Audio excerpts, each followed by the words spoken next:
Hey, everybody, welcome to the podcast. We're back with another AMA roll-on edition of the show.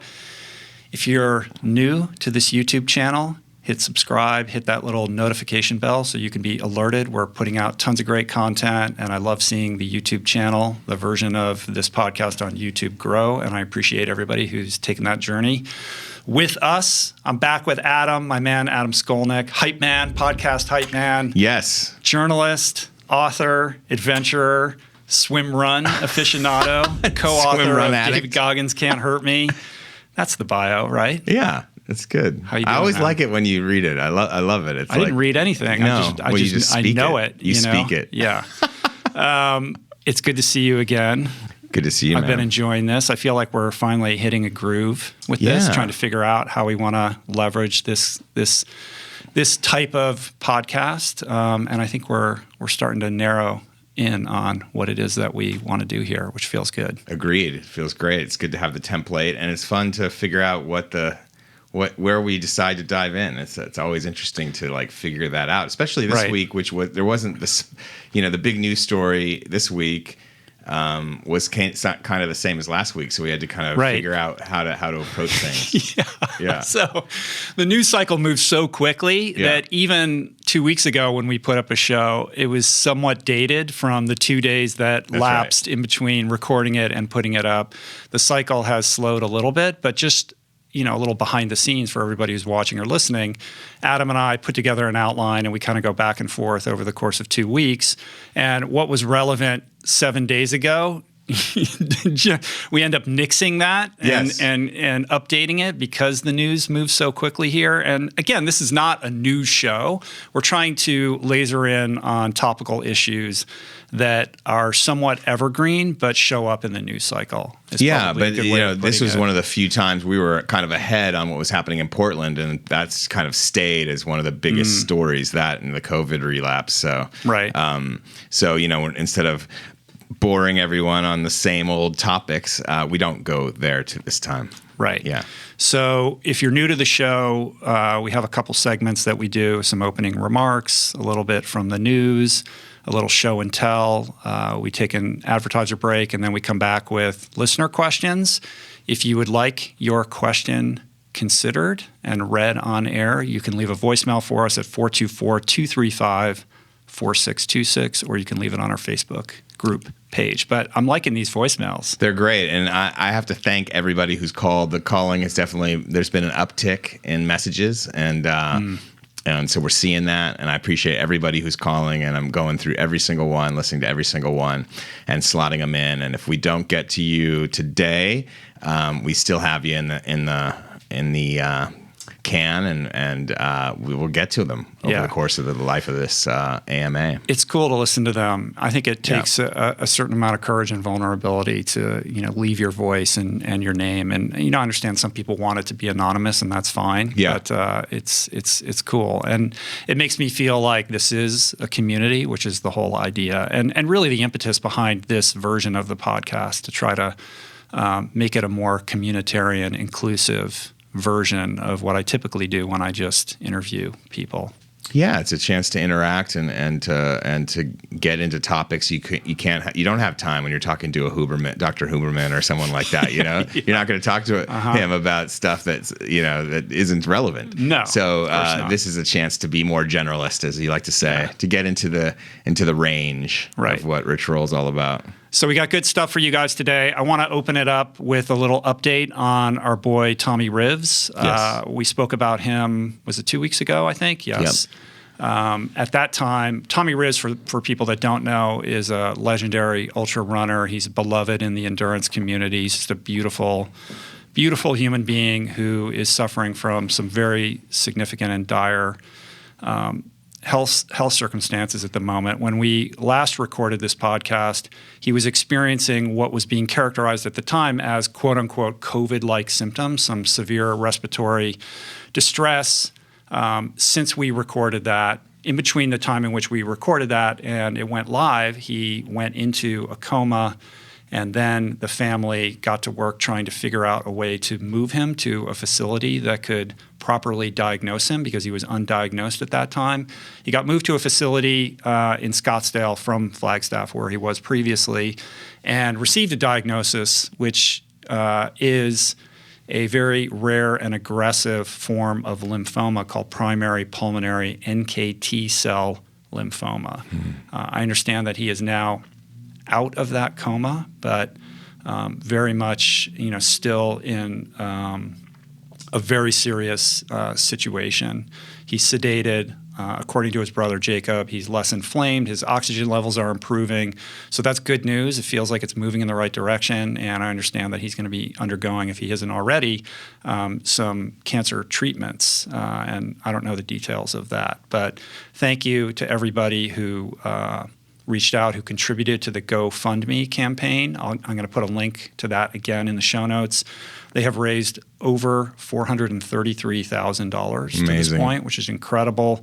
Tommy, of course, because he's such a big-hearted individual, is asking that people also consider donating to clean water for the Navajo Nation. There's a link to that up in the GoFundMe for Tommy and his family as well, so I can link that up as well. And in addition, his brother and his family organized a Run with Rivs, which is a communitarian kind of run to raise awareness and funds for Tommy and his family.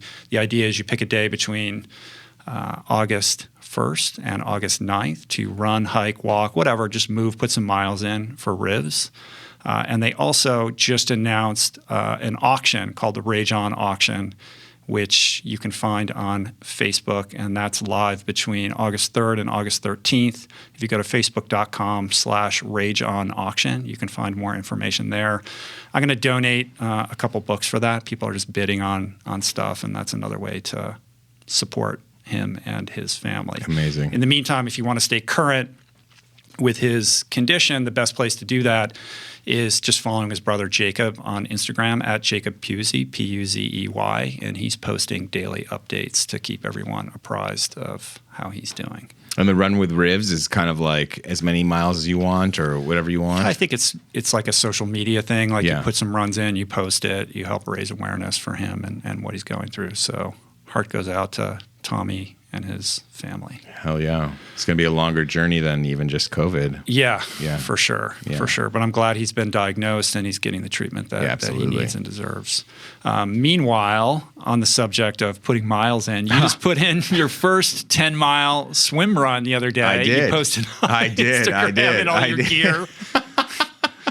In my climate change chic gear. How'd that go? It went well. I had been having problems with my foot again. It was like the same foot that I broke ages ago, without realizing it, and then walked on it for several months, and then became a chronic condition, and slowly was able to get back and first on a treadmill and then finally running. But it's something I have to manage. It's like a pain thing, and so it had just come back, and I was having trouble. But then I decided to give it a go, and lace them up and go out and do a 10. I think it was like 10.5 miles. Like eight running, 2 swimming. That's right. A little bit, yes, 8 and a little bit over 2. Yeah, 2.25 swimming, I think. Yeah, and around Santa Monica. Yeah, so I run from my place down to the beach and then up to the end of the bike path there by Bel Air Bay, and then swim down and then ran up Amalfi. So I did a full rich roll running through the neighborhood in my gear, and I definitely got some looks this time.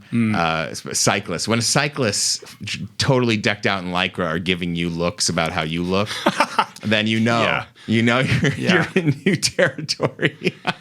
You got to check it out. I found the best swim run training that's most appropriate for the courses that you find in the Otillo races is in and around the bluffs of Point Doom. Like that original swim that you took me on around the point, and then going up those trails. I don't know if those they may be closed right now. I don't know. Well, no, they're open. I mean, that's where I trained for Catalina when I was doing that. But it's just such a haul for me to get out to Point Doom and back. even if I'm just diving the reef like I do, it's like 4.5 to 5 hours, and it's just impossible. But from this, what I love about this is it gets me in the ocean without having to do that. I'm like, literally, it's 2 hours. Like normally, if I just do a 7 mile or a 6 miler one, it's like under an hour and a half, and it's right from my door. And so it just feels like what this sport's supposed to be about. Like you leave from your door, and you're back. Like that's the beauty of living in Santa Monica. So for a long time, I was avoiding the bay because I love Doom and I love how clear it is and the water's clean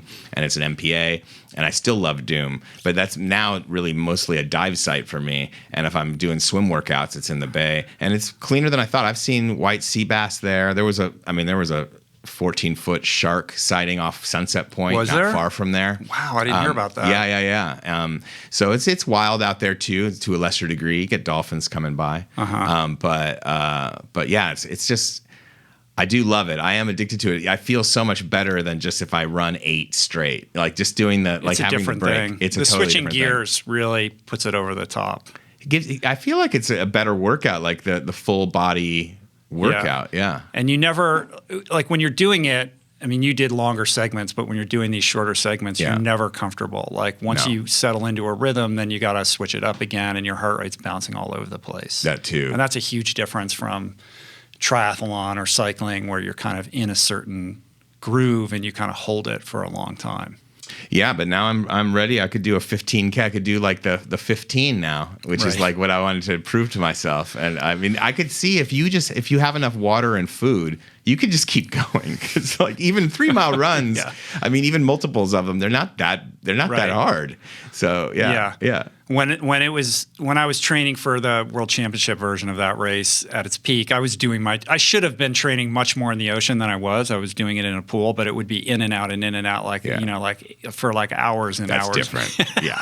And I think the World Championship has a 12-mile run in there somewhere. Or something late, like 2/3 into it or three-quarters into it. Yeah. Well, I was grateful for that because I just wanted to get into a rhythm. All the switching gears was much more challenging for me than just the plain running. But correct me if I'm wrong.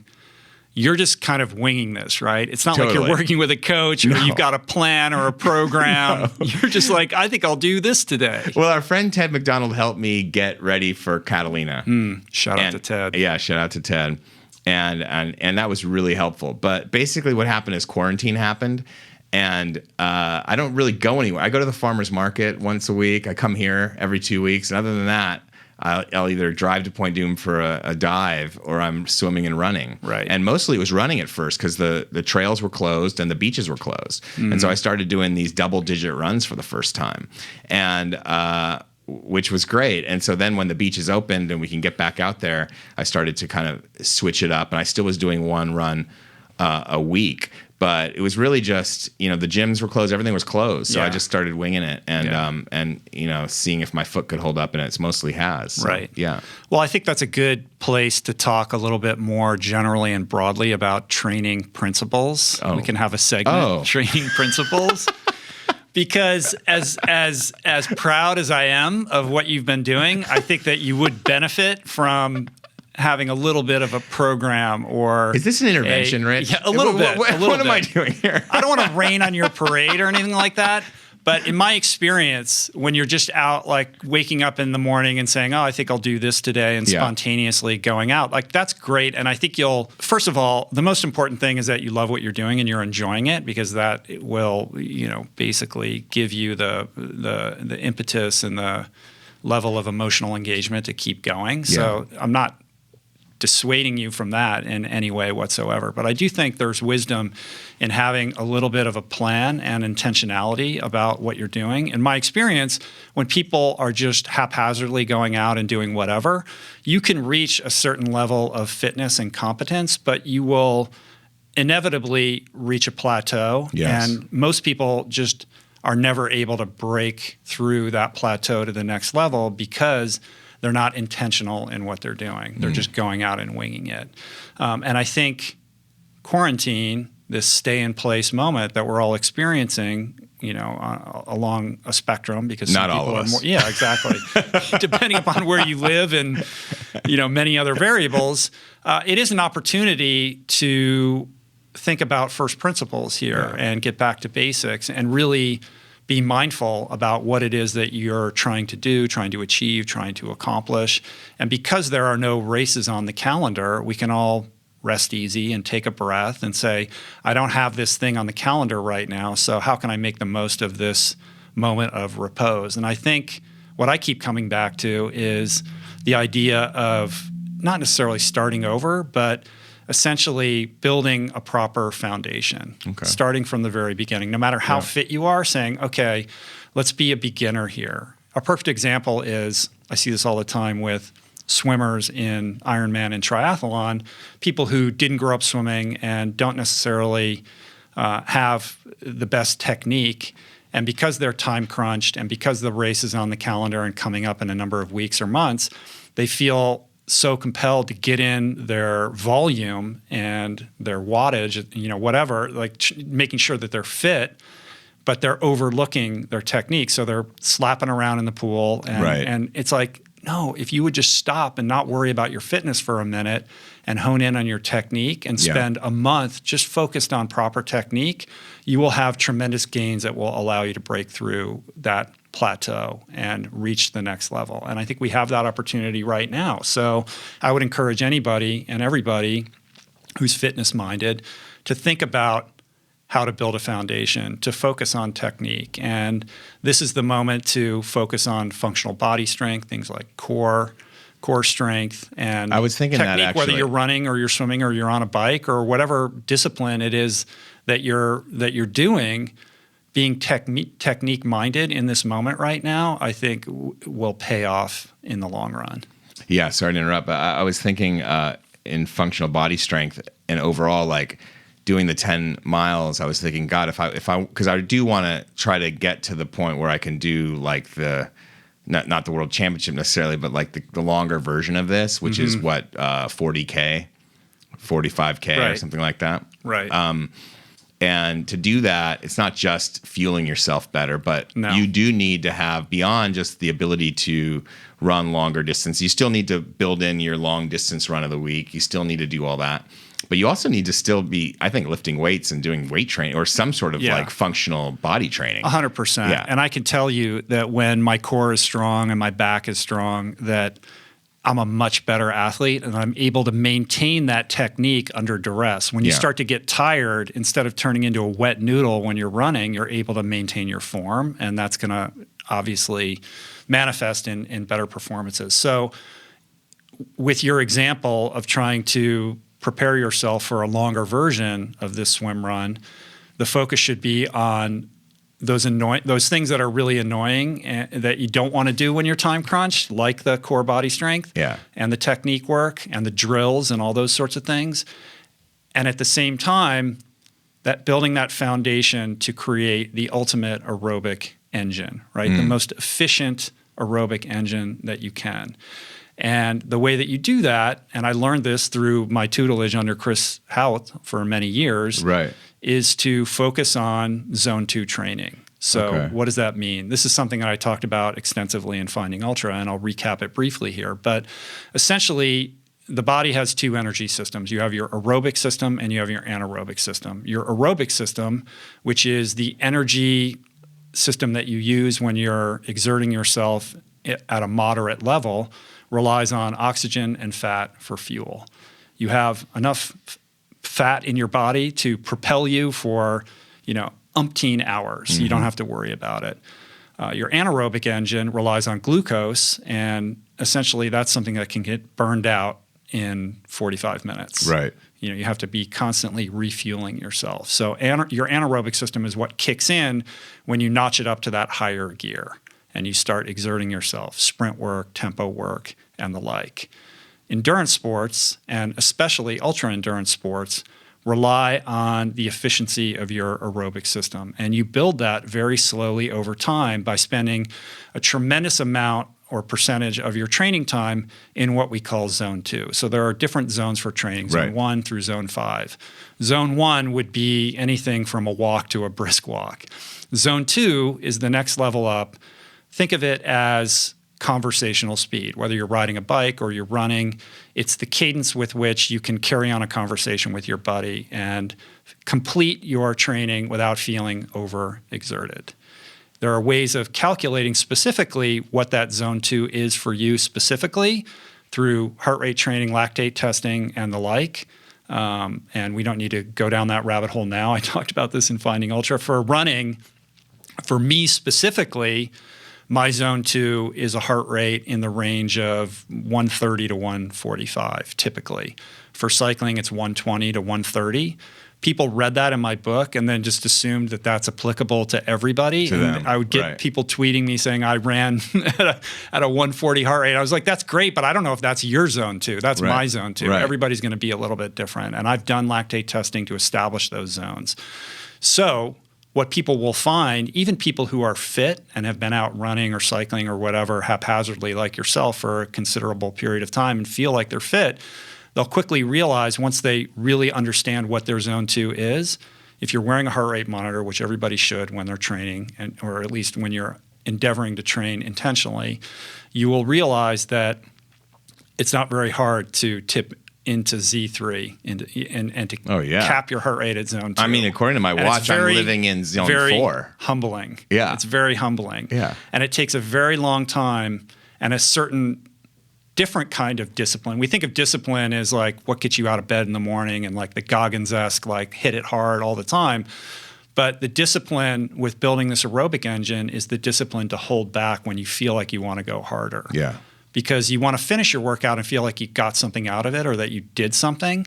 When you're training in zone 2, oftentimes you're going to complete your workout and go, is that it? Like, I want to go harder. So you have to hold yourself back.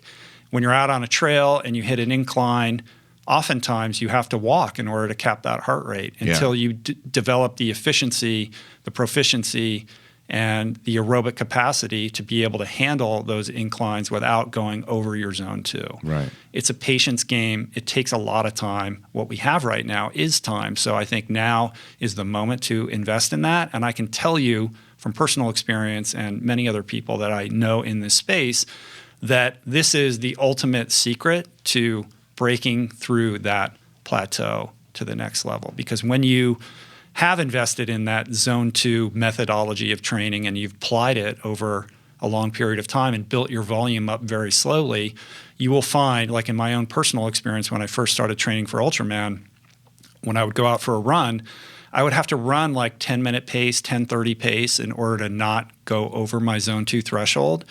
But by the time I lined up for Ultraman, I could run 7:30 pace at the same heart rate. That's crazy. So it's not about going out and running fast. It's becoming so efficient in these motions that they are less taxing over time. And that's really what you're trying to work on. And what most people do, the mistake that most people make is they spend the vast majority of their training time in what we call the gray zone.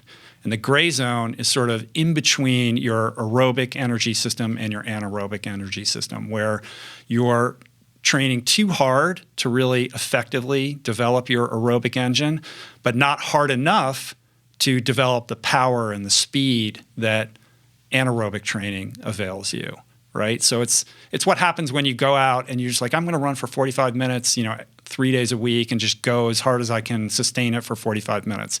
Most likely you're in the gray zone. And again, you will develop a certain level of fitness doing that, but you will quickly become stuck and never be able to improve and certainly not experience any quantum improvements until you are mindful of your training, spend most of that time in the slower zone 2, and then pick your anaerobic moments for threshold work and tempo work a couple times a week. But most of the training you're going to be doing is going to be in that zone 2 space. And again, it takes humility to do it because you got to be willing to let people who appear less fit than you pass you on the road or on the trail and just say, it's okay, I've got a plan. And that's the difference between exercising and training. Right. The mindfulness and the intentionality that goes into it.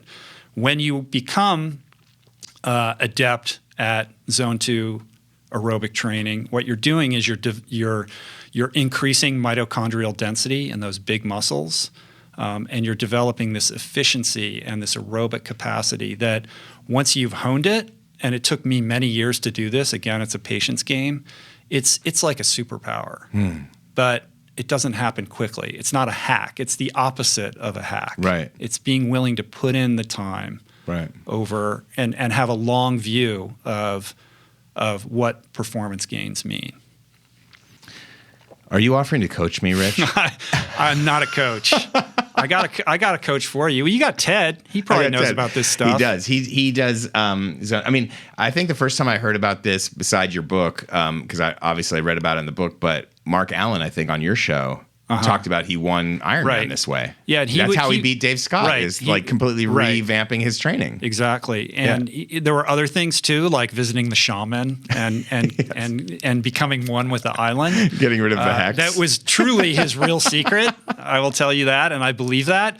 But we did talk at length about Zone 2. You should go back and listen to that interview if you didn't listen to it the first time around. Impacted me a lot. But he would say that in the winter when he would start training again for the following year, Ironman World Championships are in October every year, that he would have to walk the hills. And this is the Ironman World Champion. And he'd be like, yeah, I got to walk these hills because I don't want my heart rate going over whatever his Zone 2 threshold was.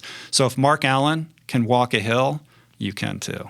Well, yeah, and I have done that because I've been trying to keep track as opposed to pace heart rate on this Garmin. I have the Descent, which I got because it's good for free diving and has all the bells and whistles, or you think. But obviously, we're going to get into that later on how accurate it is.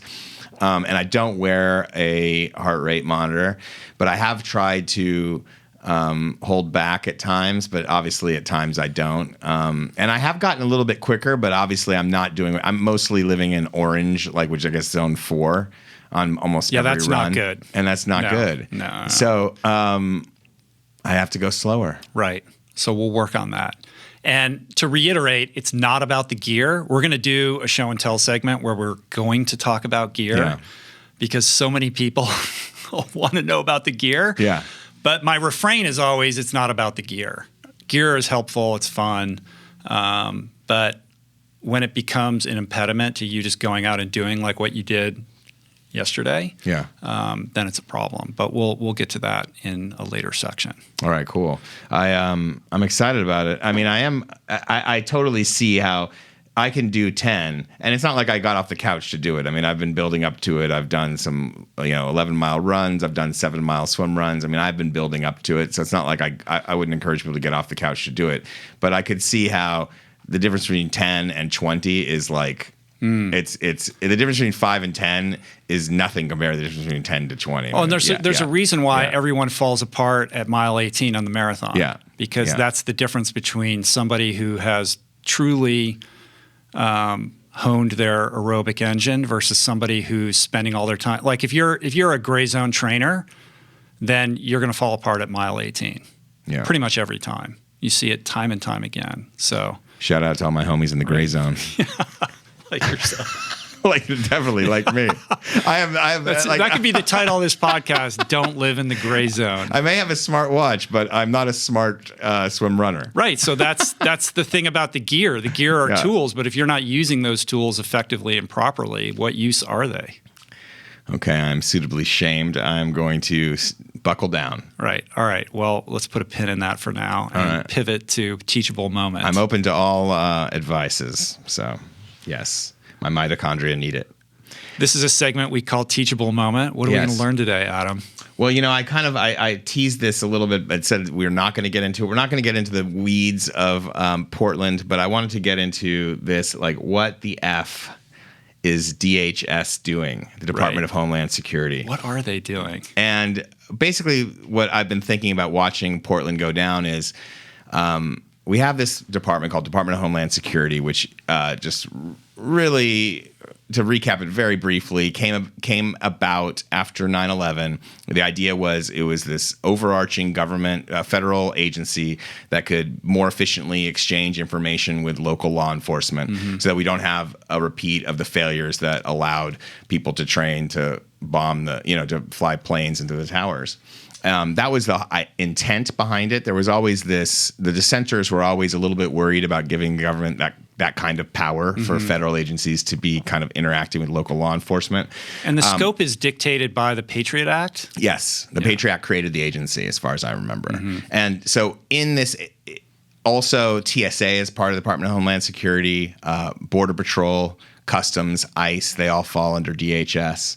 And so but if you just say that you believe in the idea that there's this agency out there to protect the people that live in the United States, to give us safety and security, well, to me, like, what's the point of having a DHS if you can't help contain a virus, right? And so cut to last fall and early winter, the virus has gotten out from Wuhan. It's all over the place. Italy's having its problems. And we don't do anything. Like, people are getting off planes from Europe, and they are from China. Yes, there was some containment. People were brought to military bases and quarantined for a period of time, but not from Europe.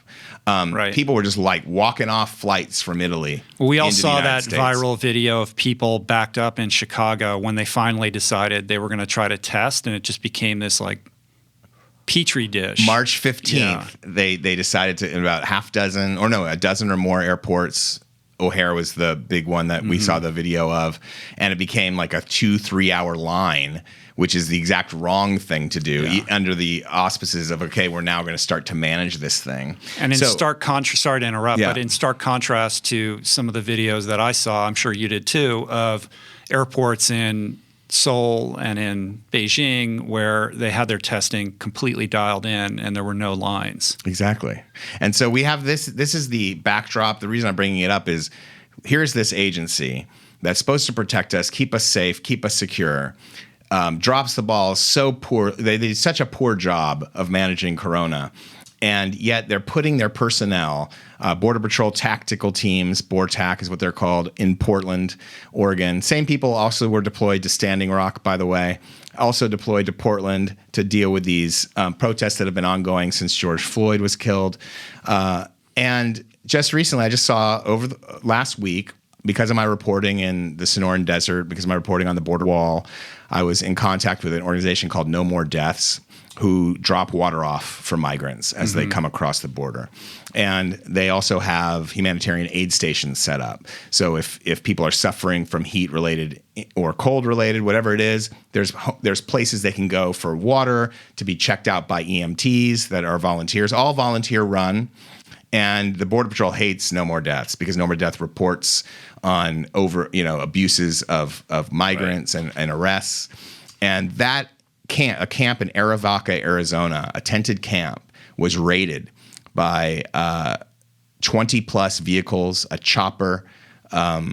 This is on Friday. They were just raided at gunpoint. Under what stated purpose? There was a warrant to collect. Basically, the No More Deaths believes that Border Patrol is thinking they're a smuggling operation. They had a warrant for financial records.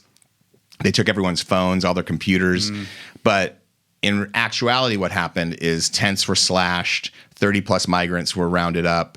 The volunteers were zip-tied and held cuffed with zip ties for 2 hours.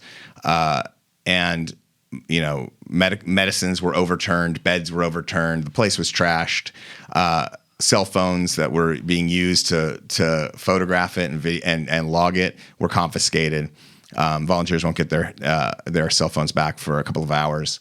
The judge that signed the warrant had signed one previously on No More Deaths. So there's this, and No More Deaths thinks they had just released a report about the Border Patrol that implicates the Border Patrol Union in these raids on No More Deaths, and they think it was payback. But who knows? I mean, because I haven't reported the story out, so I have not gone to Border Patrol, so I should say that right away. I'm getting this straight from No More Deaths. But knowing what No More Deaths does, having researched them extensively, they are not a migrant smuggling operation. They are a humanitarian aid agency. They're a nonprofit. And that's what they do. So the point is, what is going on with DHS? Why do we have a guy who's running DHS getting into feuds with governors? Like, what is going on? Yeah.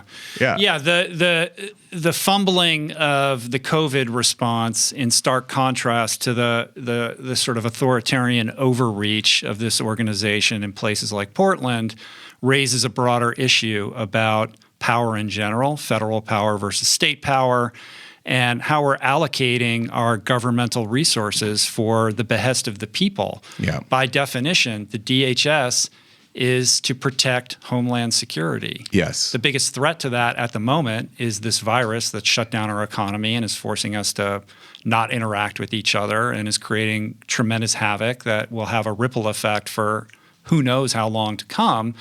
And yet we've been incapable in getting a grip on how to manage this. We're still seeing these crazy spikes.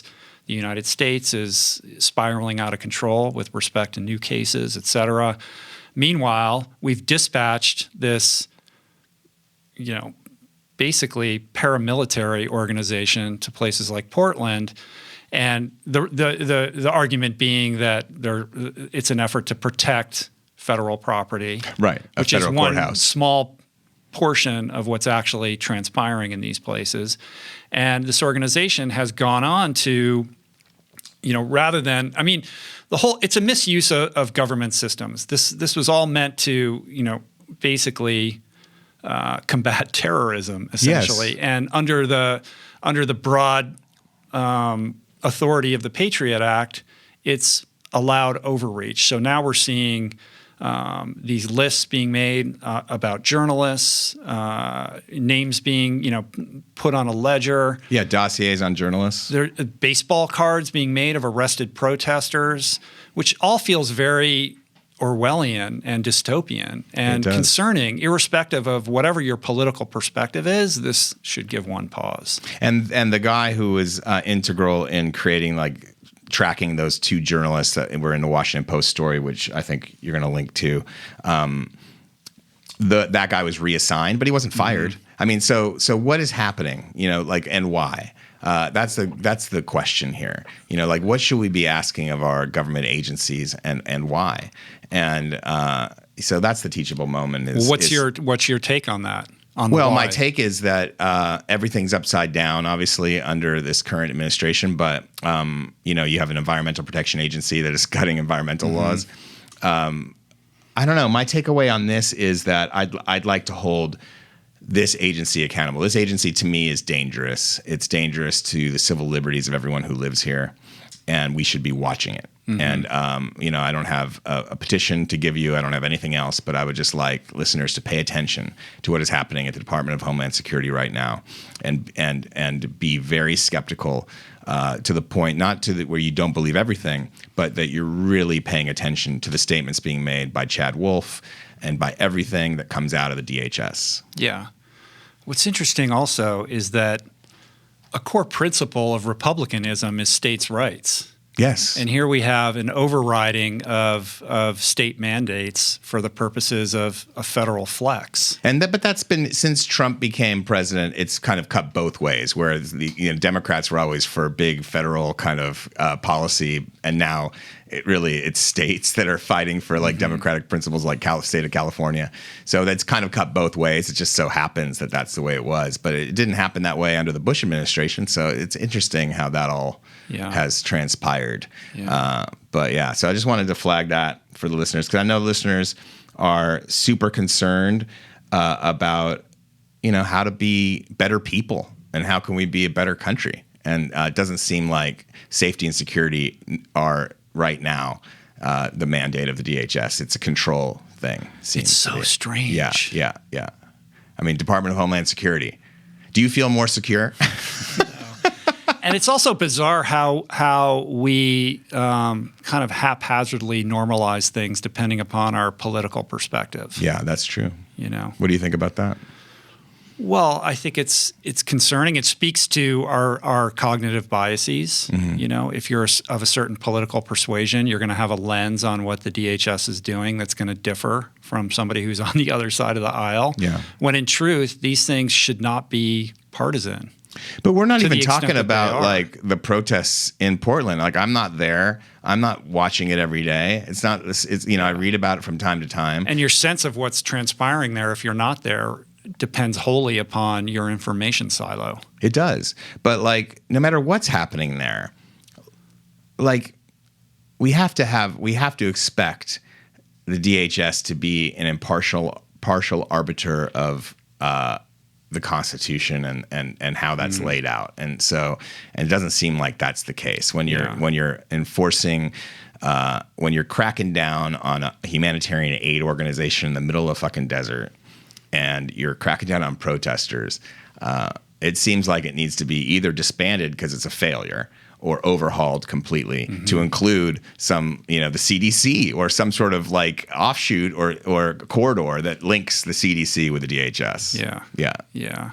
It doesn't seem super wise that DHS is vested with authority of you know, maintaining or trying to establish some kind of security around the spread of COVID. Yeah. When its real mandate has to, you know, emanates from 9/11 and terrorism. Right. And I'd like to point out that the failure with containing COVID wasn't just international borders. It wasn't just customs. TSA should have been like taking everyone's temperature on every single domestic flight in this country. That wasn't happening. So maybe now it is, but it wasn't then.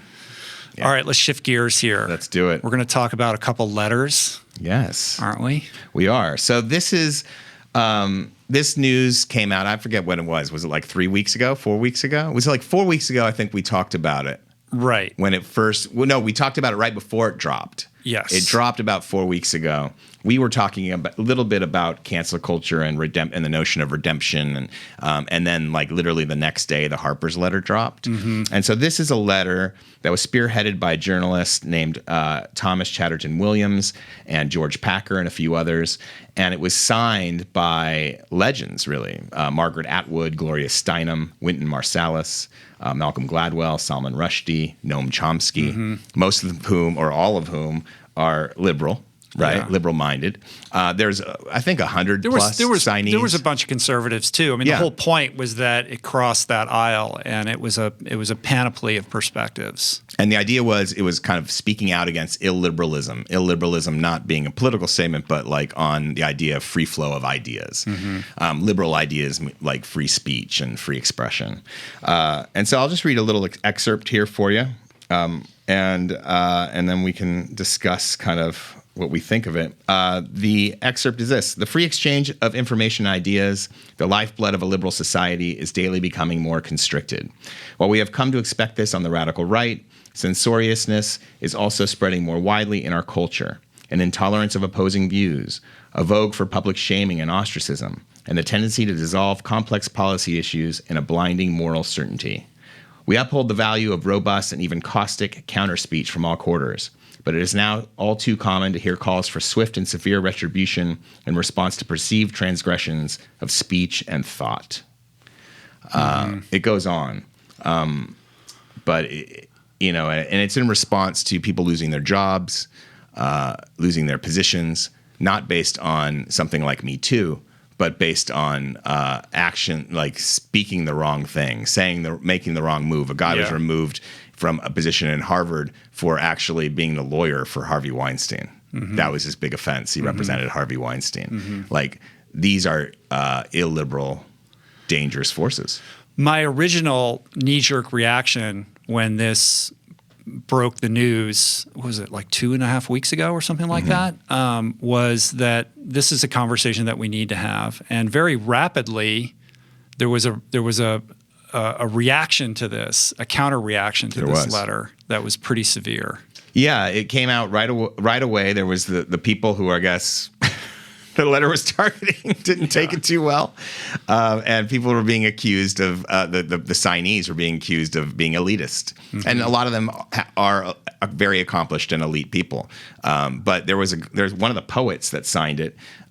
Was a black poet who was an ex-prisoner, like is an ex-con. So it's not like everyone's this elitist. Yeah. But I think Hannah, I hope I'm not butchering her last name, Gorgas from The Atlantic probably had the best rebuttal, and it explained itself the best. And so I'm going to read a little bit of it right now. Across the globe, the challenge facing journalists and intellectuals is not the pain of Twitter scorn. The Committee to Protect Journalists estimates that at least 250 journalists were imprisoned worldwide last year for their reporting.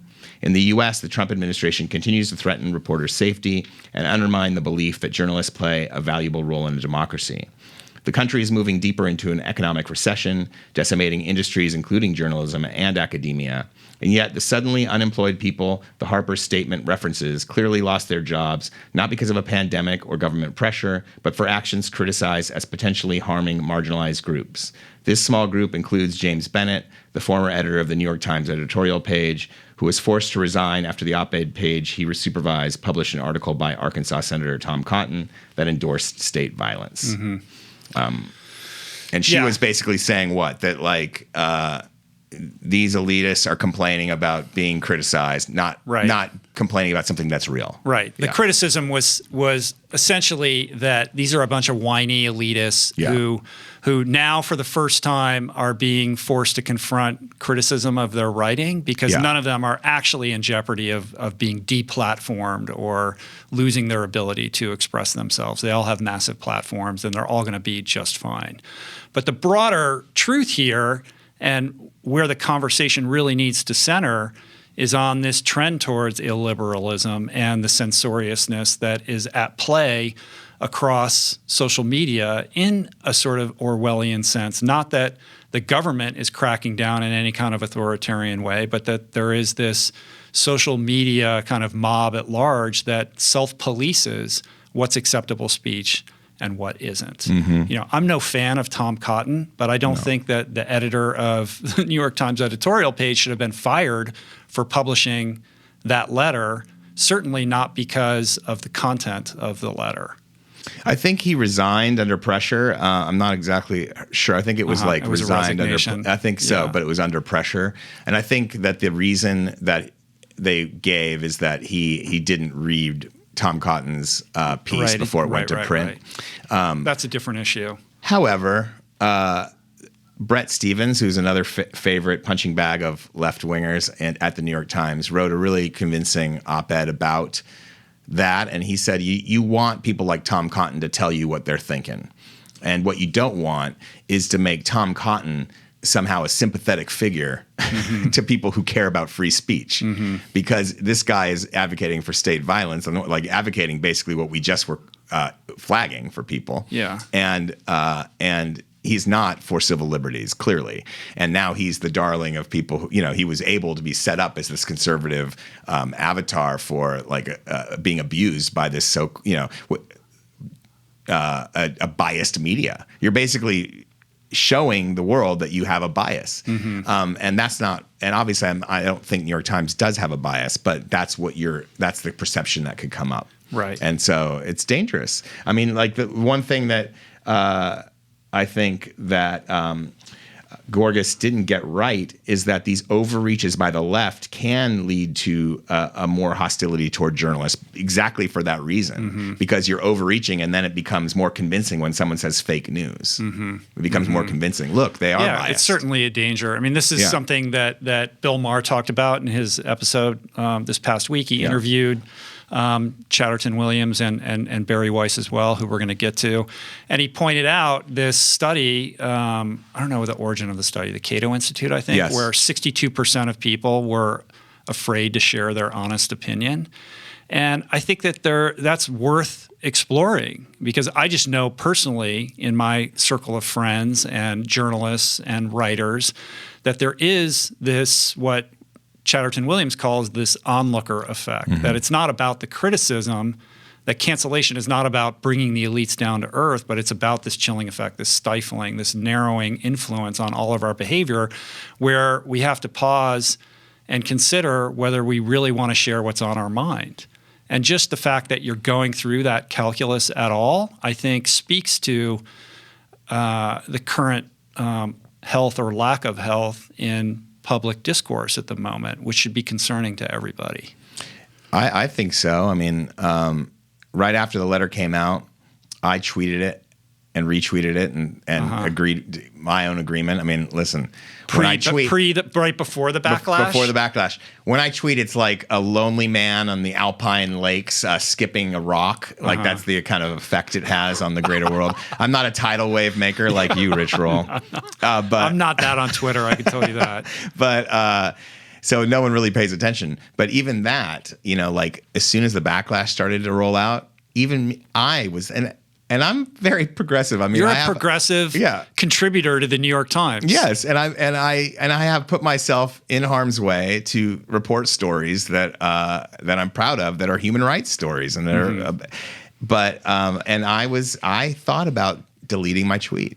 It's problematic. I thought about deleting it. Knowing you as well as I know you, it's problematic when somebody who is as progressive and liberal-minded as you, somebody who is so devoted to human rights causes and the kinds of stories that you devote your life to, like going down to the wall in Arizona and trying to understand the deleterious environmental impact of what that construction project is all like. These are you've reported on GMOs in Hawaii. Like these are very liberal-minded stories to pursue. And when somebody of your ilk is being accused of not being liberal or progressive enough and being shamed for pointing out that we need, like the health of our society depends upon the free exchange of ideas, then it's problematic. It is.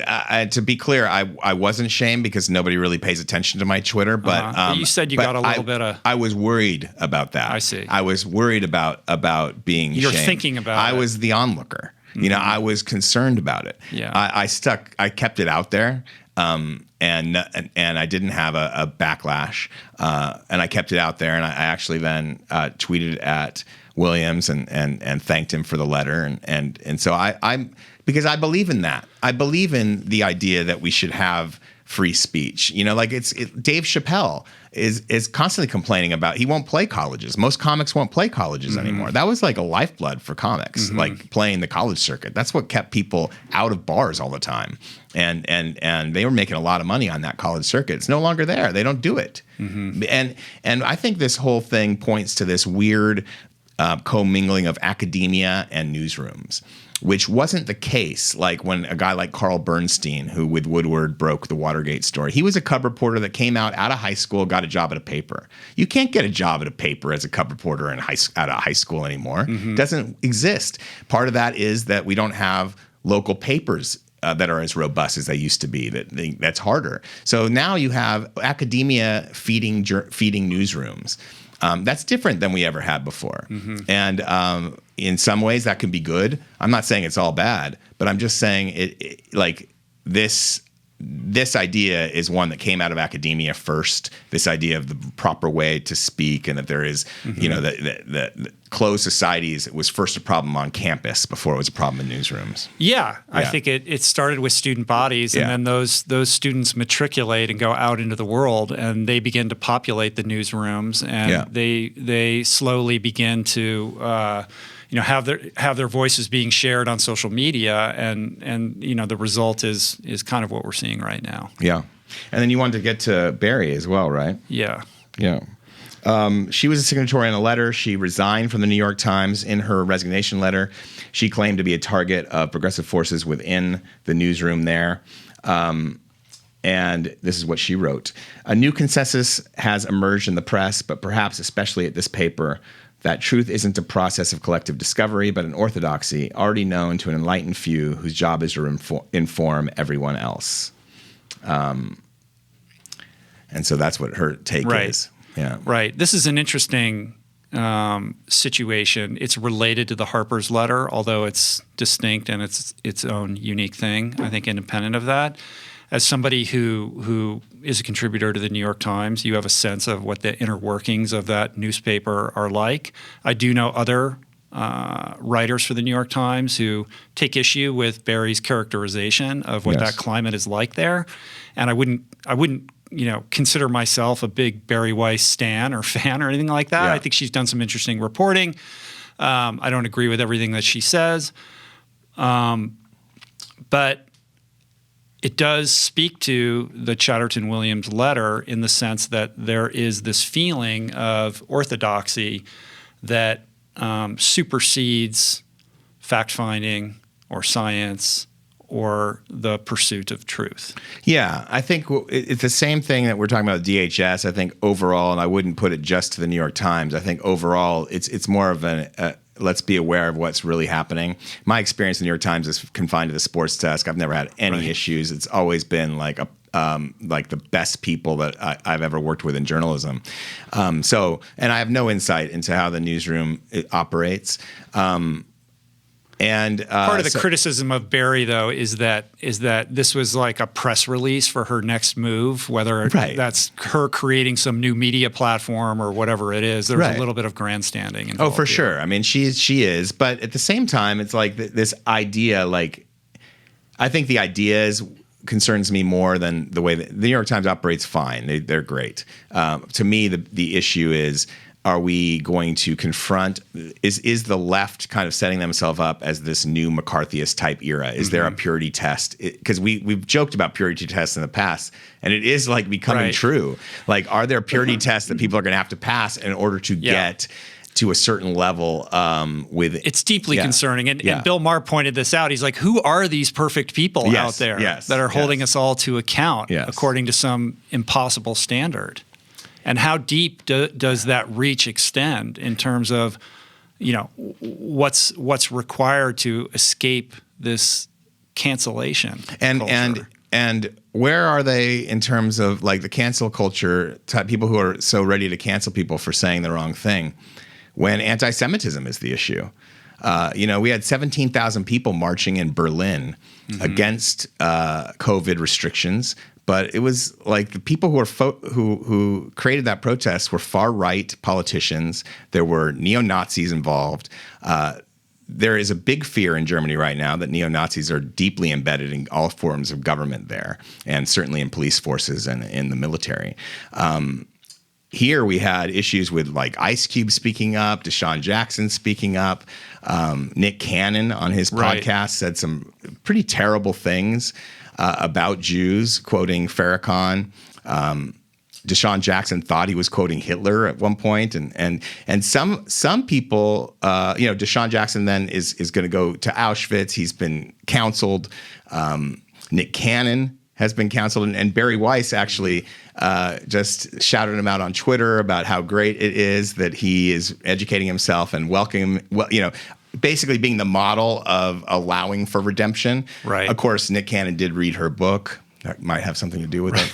Well, there has to be a path to redemption and rehabilitation. If somebody missteps, and in this culture where people are misstepping all the time, to just expect that they're going to go away forever is not, that's not an enlightened, perspective to have. Like, what are we doing if somebody?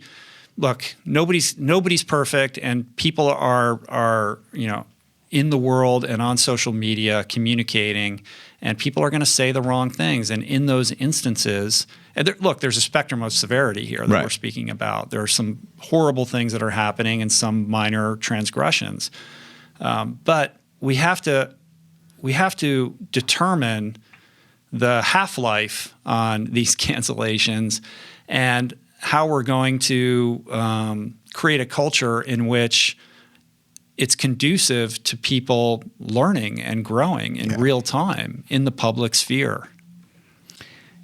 It's the difference between I think the real concern here with the onlooker effect is it seeds apathy, not empathy, and to communicate and to exchange ideas. And even to misstep like Nick Cannon did. But now he's showing publicly empathy. And to have Bari Weiss, who feels like she got chased out of a newsroom. And this is her core issue. Like, this is the main. She wrote a book about this, about the rise of anti-Semitism. I mean, we've had shootings in synagogues. This is not a small thing. And even on the left, I hear it in the wellness community all the time. People who are suspicious of George Soros as he's like some Svengali, which is this whole anti-Semitic trope that has revitalized. So it's not just right wing. It's not just left wing. It's all over the place. But where do we want to encourage people to be? Do we want them to become spectators of a big Twitter fight that doesn't solve anything? Or do we want to have empathy for one another?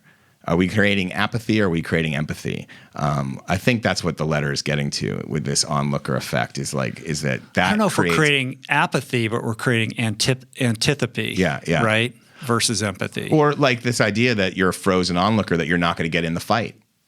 Because that's the true onlooker effect. I think people are just opting out. Yeah, the apathy. And they're just saying, I'm just not, I'm not participating not in for this me. because it's too fraught. Yeah. And for me to express myself honestly is this minefield that I'm not going to subject myself to. And that's the stifling and the chilling effect. Right. For me, it's just like, that's why I swim-run without any sort of intelligence, because I just want to get out there, flail around for hours. Right. No, I think that's right. I mean, anything else you want to share on that? No, I think we'll close it with that, and we'll move on to, what are we moving on to? Show and tell. Show and tell. Hard pivot. Hard pivot. We Adam Skolnick. We just watched Weight of Gold. It's the hard pivot to the Weight of Gold, the HBO doc. Featuring Apollo Ono, and Michael Phelps is the narrator, and Lolo Jones, great sprinter turned bobsledder. And it explores the mental health challenges that Olympic athletes often face during training, competing, and then obviously after the torch is extinguished. So this documentary just premiered on HBO this past week. Yeah. I saw the trailer getting circulated by a bunch of the athletes and thought, this is like right up my alley. I want to know more about this. I reached out to Apollo Ono. I just did a podcast with him that's going to go up in a couple weeks. But why not take a moment now to talk about the movie? I mean, I think it's great that Michael and all of these athletes have created this project that focuses on what I think is a very important and overlooked issue, which is the mental health of our elite athletes, whether they're professional or Olympic. The lens in this documentary is honed solely on the Olympic athletes. And you could make the argument like, oh, woe is me, like they're Olympic athletes, like they're having a hard time. But the truth is that there is an existential crisis that's created when you're somebody who is at the height of their powers, and whether you stand atop the podium or you end up in 20th place matters little. What does matter is that almost overnight, when you become a civilian in the aftermath of that experience, you're left without any resources to manage how to move forward with your life, right? When you're used to being surrounded by tons of people who support you, who are there for you, who are all invested in your success, and every waking moment of your life is devoted to this very specific window of time in which you're expected to perform at your best. When that moment lapses and is over, how do you then become a normal human being? And a lot of these people have severe, mental issues trying to grapple with that. And I think it's incumbent upon the organizing committees of all of these respective sports to create structures and programs for these athletes to better help them make that transition. You're seeing that in some of the professional leagues now. Yeah. I know they do it with finances, like, how to manage your money and all that kind of stuff. But, the mental aspect of high performance is, only now starting to get the weight that it deserves. What I thought was interesting was a good point made by one of the figure skaters, not Sasha, but the other one. I forget. Gracie Gold? Yeah. And she was saying, if I tore up my knee, I'd have the best surgeon in the world looking at it. But I didn't have anybody. And to look at after my mental health, I got recommendations of a therapist, but I didn't have them like paid for and on the payroll and available to me like on the spot. Yeah. And I find that interesting because, obviously sports psychology and sports psychologists, that's been a booming field for a while, but it's always about performance. Right. That's surprising to me that the sports psychologist role hasn't spanned overall mental health. I'm surprised by that. Well, I think that the resources are available, and this is a point that Apollo made. It's not that they weren't there and available if you reached out for them, but you have to take into consideration that these are people who are trained to never show weakness, right? And so the idea of being vulnerable enough to say, hey, I'm feeling not good, like I need help, is a stretch for a lot of these people. And so they end up not availing themselves of what is available. Interesting. And I think that makes it even more incumbent upon the coaching staffs and the people that are in these people's entourages to pay closer attention to how they're doing. But, the movie's good. I think that it if I had a criticism of it, I think it lives a little bit on the surface. Yeah. It could have probed a little bit more deeply. There's some great stories there that weren't fully that fleshed out. Yeah, exactly. Yeah. Exactly. And come on, Michael Phelps, are you going to come on the podcast? Yeah, why hasn't Michael Phelps been I've tried. on this I've microphone? been trying for years to get Michael on. I've made many overtures. I've never met Michael Phelps, but I have friends that are friends with him. I know coaches that have coached him. I emailed Peter Carlisle, his agent. I get no response. So no come on, respondo, Michael. huh? What are you doing? Michael. I got a chair Get on ready the mic, for you. buddy. Yeah. I mean, Anytime he looked amazing in the film. He looks amazing. He looks like he's ready to compete, is what he looks like. He looks amazing. He's really shouldered this mantle of being a mental health advocate in a meaningful way. Yeah. And I think it's super cool. And it's powerful. And these are stories that need to get told. So kudos to Michael. One day he will show up on this podcast and share with us about it. Michael, if you're listening, you don't look like a retired athlete. He definitely does not. You look like an athlete in prime fit. condition. Right. And if you're not going to... Are you saying he's maybe thinking about a comeback? I thought about it. But if you're not going to do that, so. I think you should try free diving. Because I think Michael Phelps would be an incredible, it could be an interesting way of going. It's a much more introspective kind of meditative sport. It's a huge challenge. And there's never been an athlete like Michael that did that crossover. That's something Alexei Molchanov, one of the right now, the number one ranked freediver in the world. He has 2 of the world records in depth. He's wanted to see that. He's wanted to see someone an from elite athlete crossover from another discipline. Yeah, because Alexei was a national ranked swimmer in Russia. When a nationally ranked swimmer in Russia, and his mother was too. When he transitioned into freediving, and so he's an elite athlete, and so is William Trubridge. So there are elite athletes in the sport, but you don't get the swim. There's no swimmer pipeline. Right. Yeah. Right. That would be an interesting crossover. I think it's much more likely that he'll try to make the PGA than go into free diving. Golf seems to be his thing. Is that right? Yeah. Yeah. Well, there's no ocean in Arizona. Right. Couple more things to talk about really quickly before we get into audience Q&A. I did want to mention that my buddy Dotsie Bausch, who's been on the podcast before, you guys know her, you love her, Olympic track cyclist. She started an organization called Switch for Good, which is this incredible nonprofit promoting the benefits of a plant-based diet. It's really kind of an anti-dairy advocacy group. And I was privileged to tape some PSAs for Switch for Good recently that were directed by Luis Ahoyas, who many might know as the director of Game Changers and The Cove and Racing Extinction. He's an amazing Academy Award-winning director. Yep. And I got to spend the day with a bunch of incredible plant-based athletes like Rebecca Soni, who's a 6-time Olympic medalist. She's been on the podcast as well. Dotsie, of course, George Laraque from the NHL, Derek Morgan from the NFL, Heather Mitz, 3-time Olympic medalist soccer player, and a bunch of other really cool people. And those PSAs aired on NBC during the Today Show. And I think people keep coming up to me saying they've seen them. So I think they were on NBC subsequent to that too. It ran for a month or something. I saw one. Did you? Yeah. Yeah, that's cool. Yeah. So that's really cool. And if you missed those, you can find them on the Switch for Good YouTube channel, and I'll link that up in the show notes as well. So Dotsie's doing great work. It's basically a response to the kind of got milk, chocolate milk campaign that the dairy industry promoted. As like an energy food? Well, what happened is, in my estimation at least, the dairy industry, noticing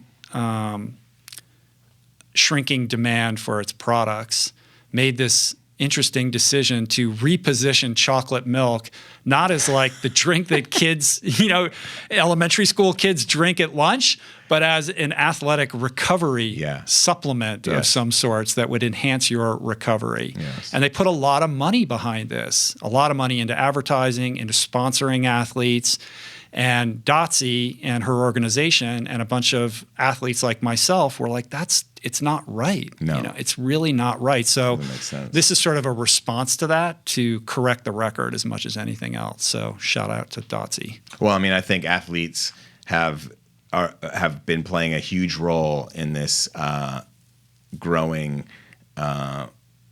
plant-based movement, movement away from animal products. I mean, I don't think there's any doubt that performance and athletics and mentors from the sports community has been a big driver in that. Don't you agree? Yeah. Do you think chocolate milk is the ultimate recovery drink? No. I can't drink milk, man. Most people can't. No, I can't drink milk. I can't even eat ice cream. Yeah. I eat nut milk ice cream now, or oat milk. That's the new one. Oat milk is the new thing. I'm into oat milk. Yeah, oat milk's good. Yeah. Couple other quick things. Yep. My brother-in-law, Stuart Mathis, Julie's brother, Stuart. That's your brother-in-law. I forgot the link up. He was great. He is a brilliant guitar player. Yeah. And this is a guy who picked up a guitar when he was, 8 or 9 years old and just never looked back. Like there was nothing else that he was ever going to pursue in his life other than music and the guitar.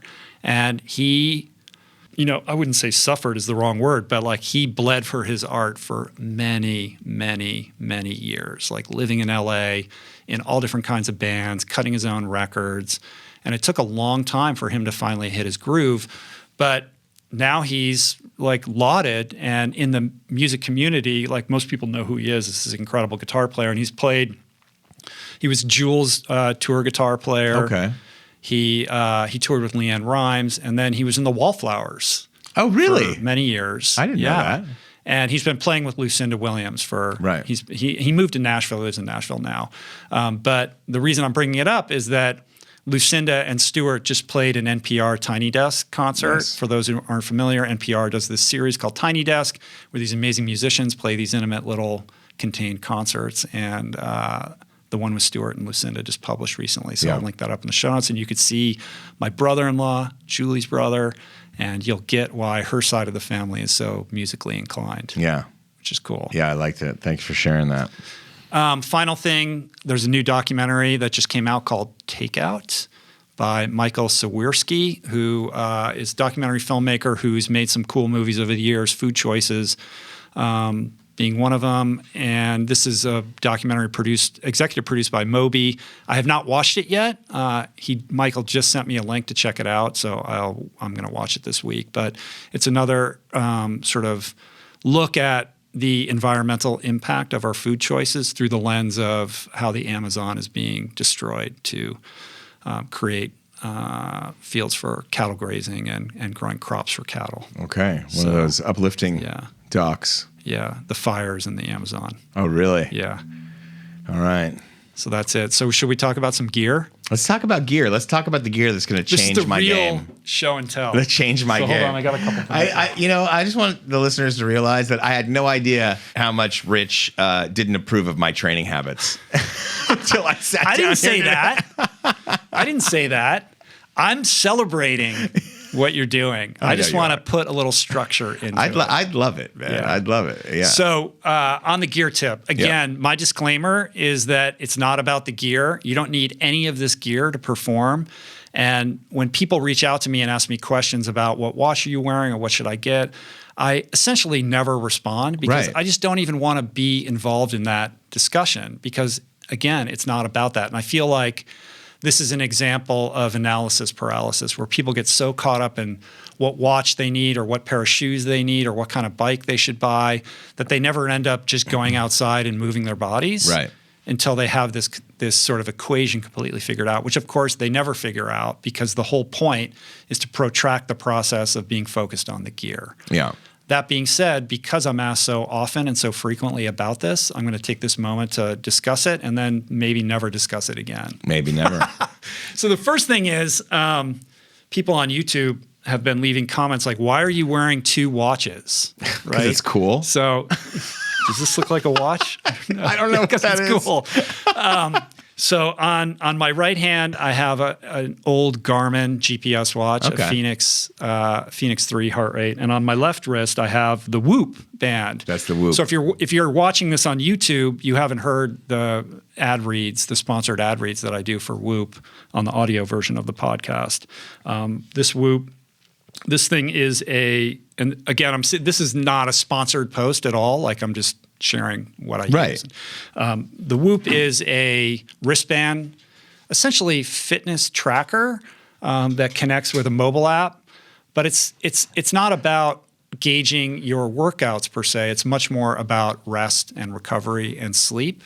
And so by leaving it on all day, it monitors your heart rate, it monitors your heart rate variability, your metabolic rate. It tracks your sleep and breaks down how much time you spend in the various sleep stages. And then it kind of crunches all of this data and delivers these metrics on how rested you are, how recovered you are, how much strain you should undergo that day or shouldn't. And it also calculates the strain that you put your body through every day. So basically, it's kind of a helpful tool in helping you calibrate your workouts so that you're not overtraining or not undertraining, right? Like how do you kind of meet your strain goals every day and make sure that your body is properly recovering? And when you're training really hard, it's a great way of adjudicating whether you've pushed too hard the day before, when you should like sort of ease back, and when you kind of have the green light to push harder than you have in past days. So I haven't taken this thing off since I got it, maybe, I don't know, 6 months ago or something like that. Maybe I've had it longer. Really? I can't remember. Like, yeah, I love it. It's waterproof, and it's amazing. Like, I swam this morning. You don't have to push any buttons, or there's no interface or anything like that. And I swam, and then I refresh my app, and it's like, oh, you swam this far for this long. And really? It knows your heart rate, and it has a little optic sensor on the back of it that is how it's calibrating the data. This so guy's it's pretty getting cool. Jealous. Yeah, I have to tell this guy what I'm doing. But then, in terms of working out, I prefer a proper GPS watch in terms of the data that I want to look at and for analyze. Distance and pace. Yeah, for a couple reasons. First of all, it has an interface so you can see it when you're, like if I'm out running, I want to know what my heart rate is. So I can look at my watch and know what that is at any given moment. It also will via Bluetooth connect with a heart rate monitor strap around the chest, which I think is much more preferential than these optic sensors that you see on the back sides of these GPS watches that are calibrating your heart rate from your wrist, which I have found, at least to date, I think the science is and the technology is always iterating and getting better and better and better, but I found that gauging your heart rate off a chest strap is much more accurate and stable. Better than your arm as well, right? Yeah. Much more so. So I highly suggest getting a chest strap for your heart rate.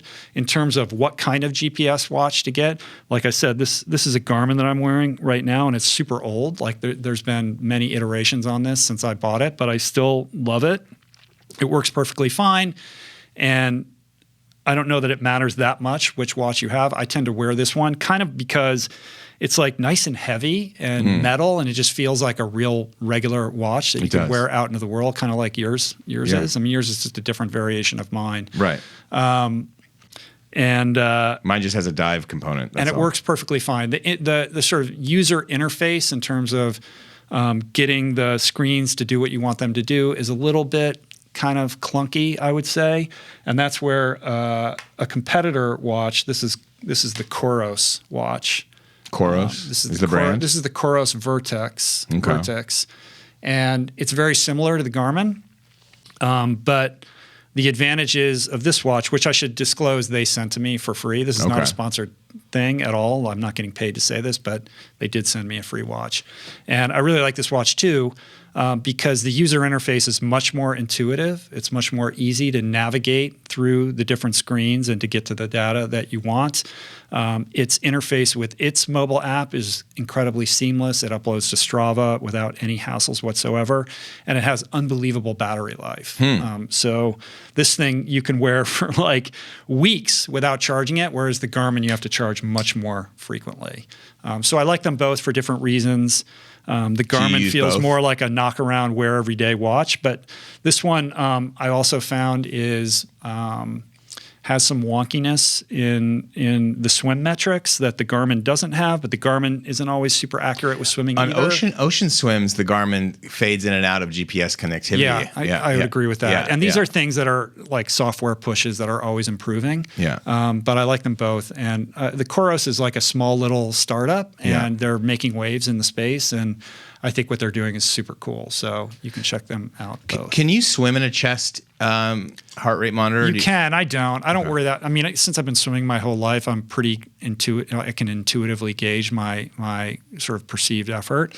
A lot of people do. A lot of triathletes wear the strap when they're swimming. So it's okay. It doesn't impact. But you definitely need a chest strap. That would be one thing that I would suggest. Yeah. I need one. And then just get really connected with your heart rate. And I don't need it all the time now because I've been using one for so many years that I just know. I know how I feel, and I know basically where my heart rate is all the time without looking, but that only comes through experience. All right.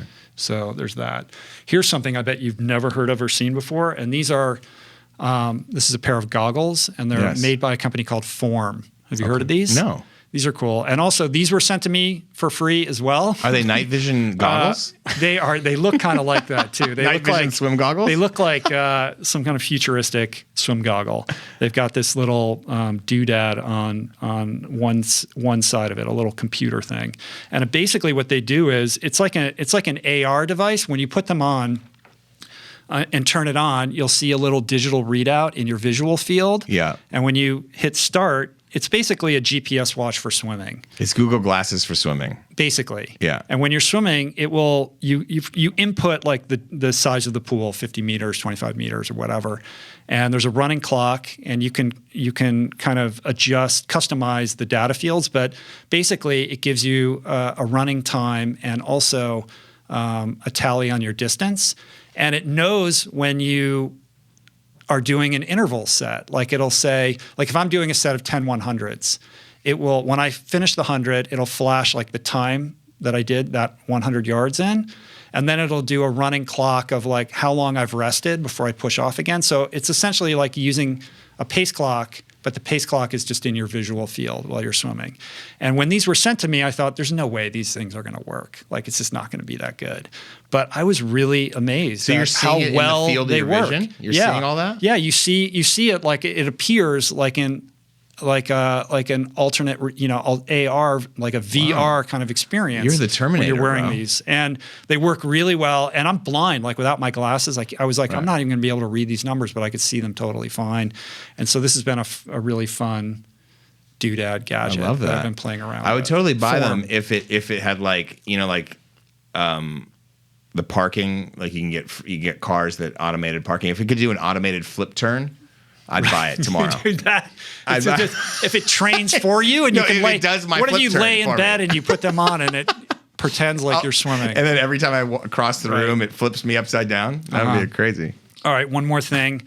These things are the Jaybird Vista earbuds. Jaybird is a podcast sponsor, and I'm sponsored by them personally as well. So they didn't sponsor me talking about this right now, but they are a partner of mine, and I love this product. So do you ever wear earbuds when you're training? I don't listen to, which is fine. Yeah. That's good. I think it's important to go out in nature and just experience nature for what it is. If you are going to listen to podcasts or audiobooks or music when you're training, though, I highly suggest these be your choice. Are they waterproof? Obviously, I'm biased because I work with this program, but I sought them out because I love them. They're not. You can't swim like go diving in them or anything like that, but they're incredibly. They're waterproof to the extent that you could sweat on them and you could jump in a pool or whatever, and they would be fine. I've dropped these in the pool, and they're perfectly fine. Wow. And no matter how much I sweat, they stay in my ear. They never fall out. They're super easy to use, and I love them. So again, just another like cool, fun. They come in this pack that charges them, charging pack, and the battery life's excellent, and they're incredibly durable. Do you have to have your phone with you when you're to have them work, or do you download it onto your watch? No. I don't have an Apple Watch. I don't know what that would be like because I think you can an Apple This Watch. one has like I could put really? music on this thing. I don't even know about that. Yeah. Like, you're the one who should be doing that. Maybe, possibly. I mean, they just connect via Bluetooth, so they connect to my phone via Bluetooth. So you just bring your phone on your runs, yeah. Exactly. Yeah. All right, final thing. Oh yes. Did you see this? Yes, that's Mathis work, right? I know, right? Yeah, so. If you're listening and you're not watching on YouTube, I'm holding up a T-shirt that I shared on Instagram the other day, and it's a graphic illustration of me, I guess, loosely based on me, I suppose. Earth you that Mathis had made for Father's Day. I thought we were all getting T-shirts. So. Her friend Sterling is the artist who's like this 15-year-old kid, and he's the one who came up with the design. But Mathis kind of produced the project with him. Nice. And I posted it. I mean, it's like I can't wear this. I can't go into the world with like wear your own me on my like my can't name on it. It's like preposterous. No, you can't right? wear your own T-shirt. Although Roger Federer wears an RF hat. Does he? Yeah, he does. I feel like when you reach a certain level, you can get away with that. Like I can't imagine like you're not there yet out in the world. But I posted on Instagram, Mathis is like, ask him who wants merch. And like a lot of people seem like they were into it. So I don't know. You know, if you it's great work, leave Mathis. a comment on YouTube below if you would be interested in this, and maybe we can do a limited run and make them available on the podcast. I would love that. I'd wear one. Yeah. I'd love to be the kind of guy that could wear the There's T-shirt mushrooms with my own. growing out of my shoulders. There are. Someone invited you to take mushrooms, but I think that's against the sober thing. I think it is. Wouldn't you agree? Unless they're 4-sigmatic mushrooms. A different kind of mushroom? Well, no, but there's this whole idea of psychedelics to cure addiction. Yeah, I know. You don't buy into that. No, I don't. I'm not. I mean, we could do a whole podcast on that. We should probably do that. Yeah. I mean, and I've spoken about this in the past on the podcast. Like, I'm a product of 12-step. I believe in Alcoholics Anonymous. You know, I got sober that way. I stay sober that way. And I've seen countless lives transformed as a result of working 12-step. It's a miraculous and beautiful program that is unlike anything I've ever experienced. But that's not to say that I know plenty of people who have gotten sober in other ways. Yeah. And I've never done psychedelics. So for me to speak to that with any authority, I think would be foolish. I have. And I know that I'm sure you have. Yeah. But and I just know that like there's for all my training, not with any intelligence whatsoever. Right before you go out for your swim run, just a handful of mushrooms. Yes. When I was in treatment, there was a guy who, in my rehab, who he had like long white hair, and he said that he used to, for like a decade, he was in the restaurant business and he owned a restaurant. He would wake up in the morning and he would take LSD and he'd go on a 10-mile run. And he said he did that every day. That's crazy. No, I could barely sit up when I was on LSD. Right? I was lying down most of the time. But I know that there's a lot of interesting science happening right now, specifically at Johns Hopkins around the use of psychedelics and depression, PTSD, exactly. All sorts of And stuff. I think that's a good thing. Yeah, that's a good thing. And ayahuasca, obviously, big one. Win of the week. I got a win of the week. I dug one up. Go for it. My win of the week is congratulations to Kai Lenny for his 5 nominations in the Big Wave Awards. The WSL just announced on July 20th. If you don't know about Kai, he is a true innovator in surfing. He's one of the best, if not the best, big wave rider alive. He has crossed the Molokai Channel riding wind bumps on his foil. He's a master windsurfer. And even this year when COVID broke out, he was in Tahiti competing on the qualifying tour. Now, remember, this is a guy who wins big wave contests, but he was competing on the qualifying tour so that he could be on the WSL championship tour as well, to be one of the rare riders that competes in both formats at the same time. Often it's surfers choose one or the other. And he's kind of the heir apparent to Laird Hamilton at Jaws, kind of innovating with foils, innovating with a windsurfer who also is a resident, basically lives right at Jaws. And he got nominated for 5 nominations. There are 5 biggest waves of the year nominations in the category. He rode 3 of them, so he's got 3 of those. One of those was at Jaws. 2 of them were at Nazare. He's also nominated for Best Overall Performer and for Wave of the Year from Jaws. Nazare is that ridiculous wave in Portugal. It's the mountain of the wave that where you always see there's down. That building that's in the foreground every time. Kind of that rocky kind of bluff that's like right there. And that's the one, the 100-foot waves that people ride. And he got a crazy ride there. And he said he got that wave. Everyone took the videos, everyone took the pictures, and then he went out and surfed for 3 more hours there. Right.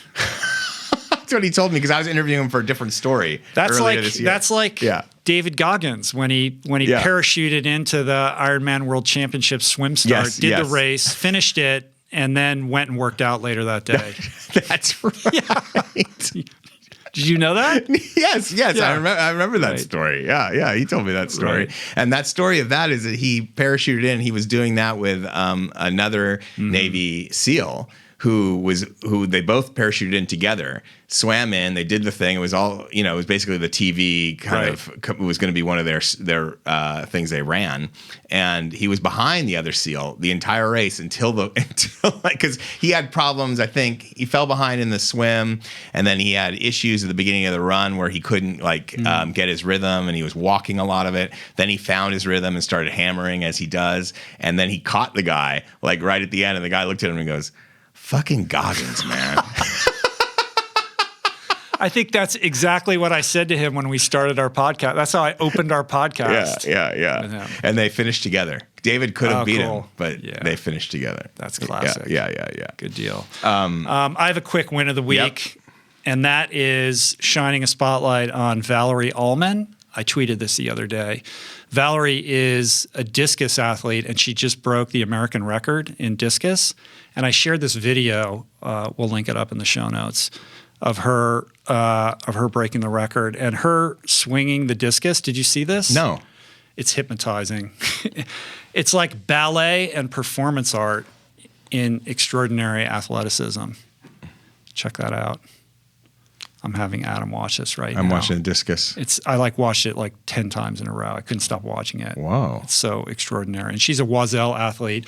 Oiselle is the kind of women first apparel brand that works with athletes like Lauren Fleshman, who's been on the podcast before, a really cool company. Amazing. So anyway. She's like a whirling dervish. I know. Isn't that amazing? But for gold. So yeah, beautiful. Congratulations. Very balletic. Congratulations. The footwork to her. of elite athletes is always incredible. Like the footwork of some of these athletes is just next level. I think that she, I don't know because I haven't spent a bunch of time looking into her background, but I think she has a background in dance or ballet. Okay. Which is not surprising. That's probably why I can't throw the discus that well. No. That's the reason? That's what it comes down to. It's only because of your lack of dance background. Yeah, and my bad foot. I'm not sure if I brought that up yet, but okay. All right, so that's it. Let's take a quick break, and we'll be back with questions from the audience. All right. Okay. All right, and we're back. Let's do some listener questions. What do you got, Adam? Let's do it. We got 2 that were emailed. One is from an anonymous woman, and let's get into it. She wanted to keep her name out of it. I live with an angry, manic alcoholic, and things seem to be getting worse. Or perhaps it's that my tolerance and patience levels have diminished. But it's gotten to the point where not only am I affected by this, but also my family. Every day is like walking on eggshells, never knowing when the next bomb is going to go off. But you know it will. He's also had episodes of threatening suicide and not coming out of the room for days. When I suggest therapy, he poo-poos it and says he will change with diet and exercise and will go super extreme and fast for days or even for a week. Sometimes he'll continue to drink beer while he's fasting, but not always. He's told me I'm useless, asked if I'm retarded, etc. I know that this is a dis-ease, and I'm trying to stick by him, but it's getting more and more difficult. I certainly do not find it acceptable to treat me and my sisters in an unloving way. We have been together for over 20 years, and I've never believed in giving up, but I don't want to live the rest of my life with this negative energy. How can I help him and myself? Thank you for the question. It's a super important topic, subject matter. My heart goes out to you. It's an incredibly difficult situation, and knowing how to navigate it is one of the most fraught and emotionally challenging things I can possibly imagine. So first of all, I'm empathetic to your situation. You're in a very difficult spot. And I can't tell you what you should or should not do. You have to make those decisions for yourself. But perhaps I can give you a couple light posts here. And one is, first and foremost, you have to take care of yourself. You've got to figure out how to protect yourself and insulate yourself against his unhealthy behaviors. And it's not indulgent for you to do so. You shouldn't feel guilty for doing that. And in fact, it's of service to him for you to do so. The way that you can do that is to seek out Al-Anon. I think that you would find great solace in that program, to participate in a community of people who have experience going through exactly what you're going through right now, and understand that there are only so many things that you can control here. You can control your behavior, you can control your response to your spouse, but what you can't control is him or his behavior. So to the extent that you're trying to get him to change, you're in a situation in which that's very unlikely to occur. Hopefully, he will reach a point in his addiction where he will develop the willingness to try to get better. But from what you've written here, it doesn't sound like he's in that place right now. He is succumbing to the great obsession of every alcoholic, which is the effort to try to control your drinking. And he's going through the machinations and the experimentation to convince himself that he can do that, whether it's fasting or exercise. His pursuits in those regards are all in extremis. So it's clear that they're manifestations of the underlying disease that he has, which is addiction. And your ability to manage or control that will result in a lot of unhappiness on your part. So I think your focus needs to be placed on yourself, making sure that you're safe and healthy. Nobody should have to submit themselves to that kind of abuse, whether it's emotional or physical. I can't tell you whether you need to end the relationship or not. You need to make that decision for yourself.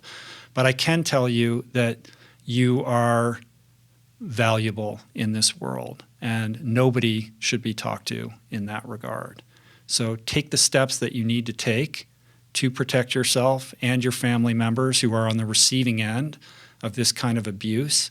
There are resources available to you, even in the age of COVID.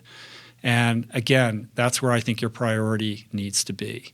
In terms of how you communicate with him and perhaps be of service to him, you can set healthy boundaries around what is and is not acceptable. You can tell him, look, if you speak to me that way, again, I'm going to leave, or whatever it is, whatever esteemable act you take on behalf of yourself to create that boundary, I think is important, and letting him know where that boundary exists so that if he disobeys it or transgresses it, then there will be a ramification or a repercussion. Whether that means you leave him or not, again, you have to figure out that for yourself. But I think establishing those boundaries is the first step in terms of letting him know that his behavior is not okay. And I think the more specific and concrete you can be around that, the better it is for yourself and for him. You can make suggestions. Hey, listen, I think you should go to treatment. You should go to detox. You should check out AA. You can make those suggestions, but it's important that you remain divorced from expectations as to whether he will avail himself of that advice, and also any attachment that you have to outcomes. If you have an expectation that he's going to get sober or he's going to do what you advise him to do, then I think you're setting yourself up for a lot of emotional woe. So it's fraught. It's very difficult, especially with loved ones, because you can see the person beneath the disease and you are able to hold space for that individual, but sometimes they're just unable to see it for themselves. And in truth, you can't get an alcoholic sober. The alcoholic gets sober when the alcoholic develops the willingness to take the actions and the steps required to get sober.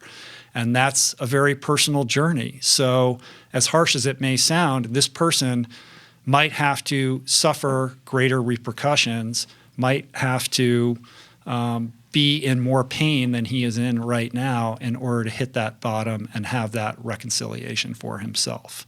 You can make yourself available for him if and when he reaches that point, but you need to protect yourself emotionally and not make yourself available for all of the abuse and the unhealthy behavior that he is manifesting at the moment. Yeah. Heavy. The only thing I can add is you said safe, making sure you're safe. And I can tell you from my previous reporting and things that I've learned is that physical abuse doesn't necessarily have to build up from like a push or a slap. You could be in danger already. And I don't want to make you hysterical or anything like that, but this kind of emotional abuse, you're already on a path that you don't want to be on. And so I would, I don't know if Al-Anon has domestic, I'm sure they do have like domestic abuse counseling recommendations, but I'd look into some domestic abuse hotlines that you can call. Maybe we could put some resources up in the show notes for that. And I would call someone ASAP. Yeah. And I'm not suggesting anything other than calling and just make your own decisions on how you want to proceed. But you're already in a place that leads that could lead to a dangerous situation for yourself. I think I would add that it's not, I can't diagnose another person as an alcoholic. This anonymous person is saying her husband is an alcoholic. She's diagnosing him as that. Maybe he perhaps admits it to her. I don't know. The diagnosis of alcoholism is something that only the alcoholic can diagnose for themselves. But if this person is an alcoholic, and it would appear that he is, these things don't tend to just get better. They get worse. The best case situation is they stay the same, but generally they degrade and devolve. And with that comes a notching up of the abuse and the unhealthy behaviors that circle around that. So short of an intervention or this person developing the willingness to get better for himself, this is going to continue to progress. And again, that just means that it's all the more important that you take care of yourself. 100%. All right. Let's go to Jake in Kansas City. This is another emailed question.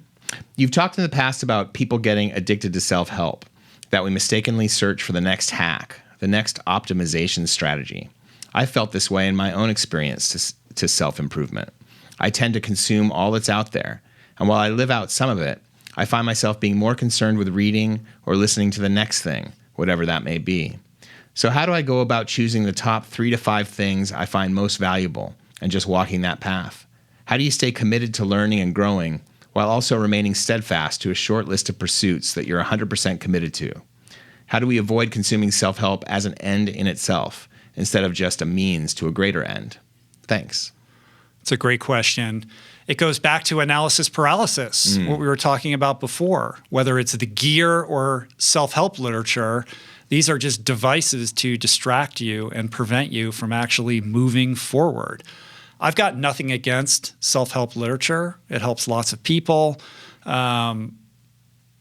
I think it's good that it exists in the world, but I've also become a little bit cynical about it. As a podcaster, I'm now on these lists with all the publishing houses, so I get all the galleys of all the nonfiction books in the mail before they come out. So every week I get like 10 self-help books in the mail. Yes. And every author wants to come on the podcast. And after receiving like 100 of these over the year, you're like, how much self-help literature do we need? There can't be that many secrets to getting better. And then I think about David Goggins and I'm like, how many self-help books did that guy read? You know how many he read? Zero. He got off his ass and he got to work. Yeah. Right? So self-help is fine.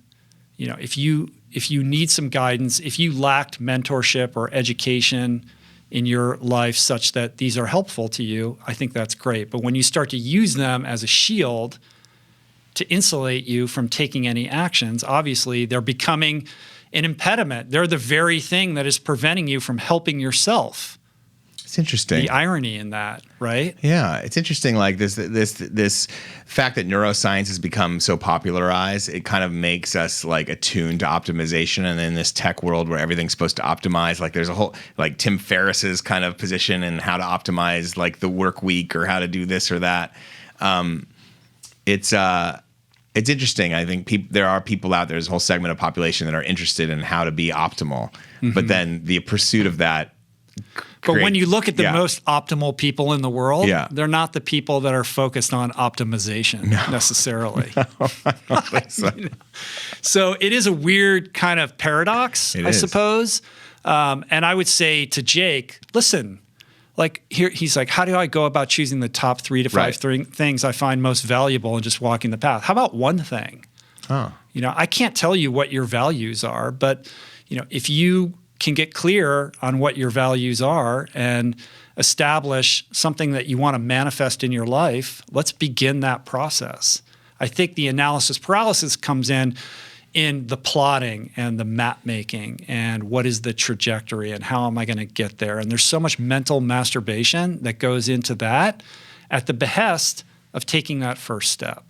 So again, I think it goes back to simplifying this process. We want to overcomplicate it and think that we have to lay on top of our goals some crazy lattice work, right?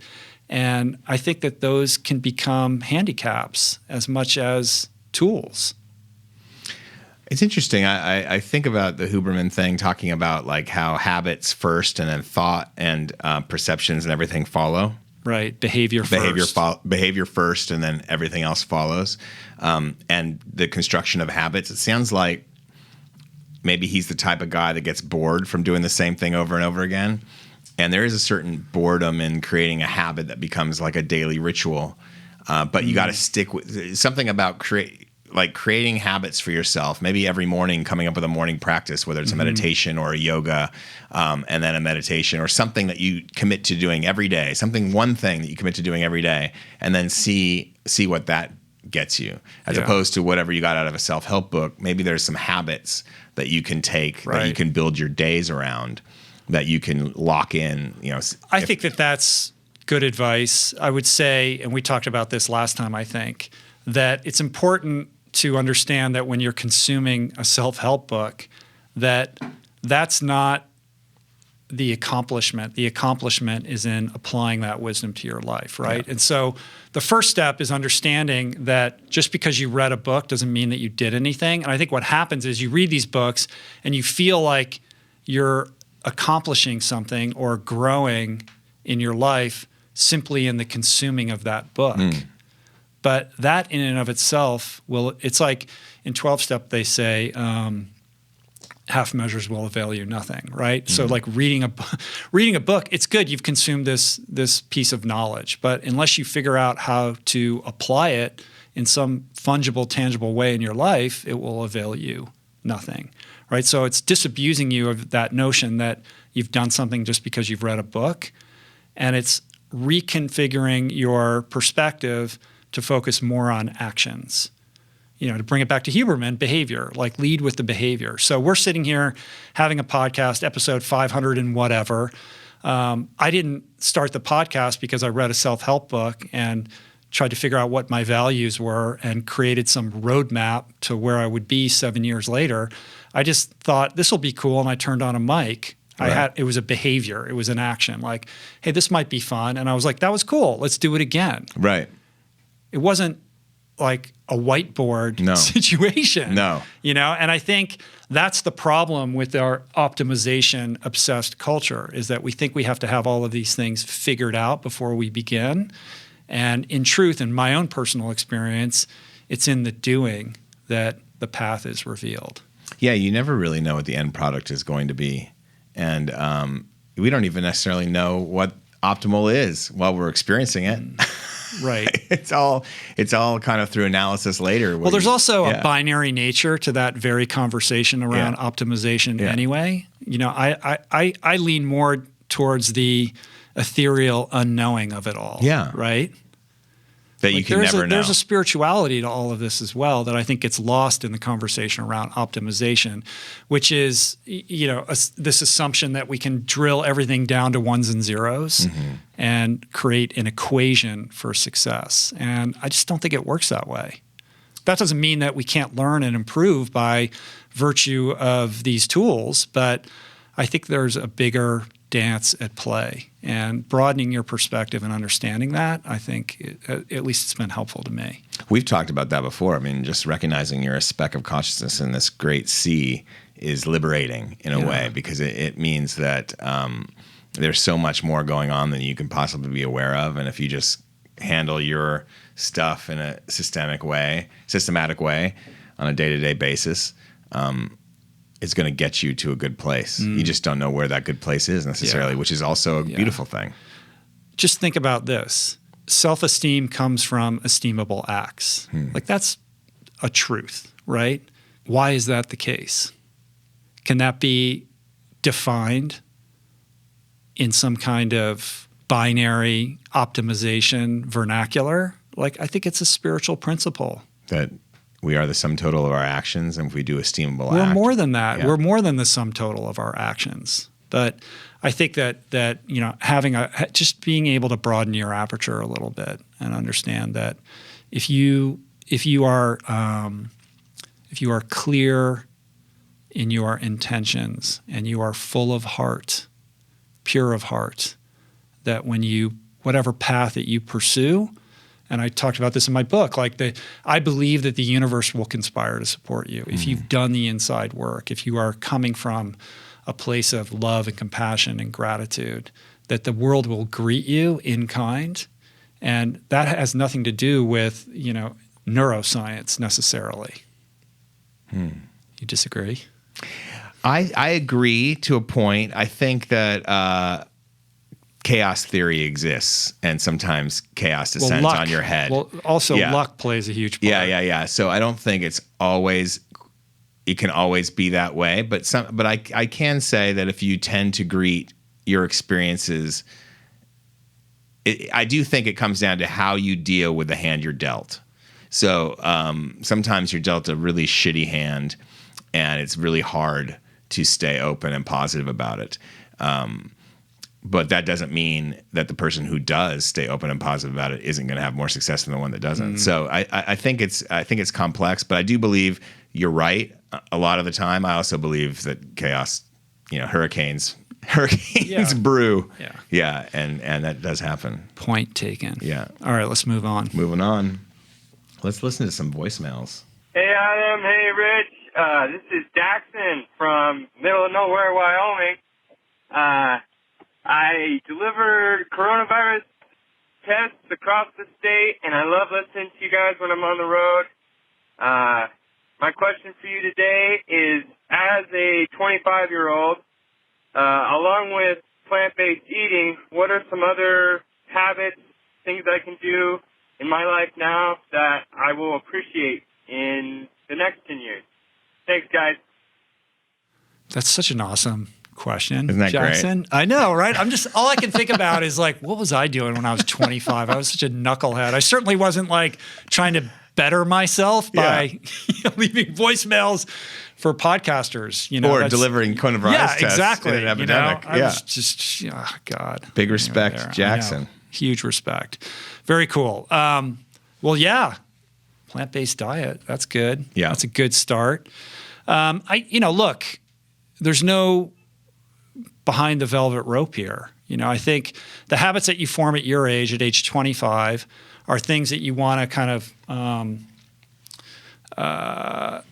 establish in your life that then create their own momentum, so that when you're 40, 50, and 53, they become second nature and rote.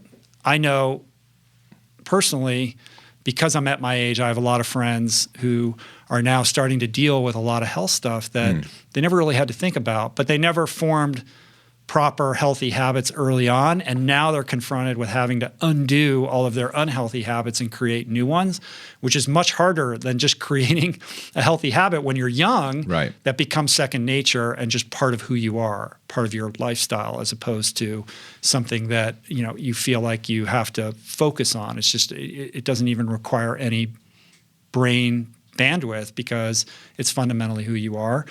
I think at the top of that list, I'd put some form of exercise or movement, preferably something that you enjoy, because then it becomes second nature and part of your lifestyle. It almost doesn't matter what it is, as long as it's something that gets you outdoors, breathing fresh air, get your heart rate up a little bit, and is something you can do consistently throughout the week. I think that's super important. Plant-based eating, he's already got the diet part down. I think developing a meditation and mindfulness practice at 25, I mean, what a gift. If you could really figure that out and nail that down at your age, the benefits that you'll see in your life will be tremendous. And I think also developing a habit of reading, not to go back to the guy who reads too many self-help books, but you should always be reading books.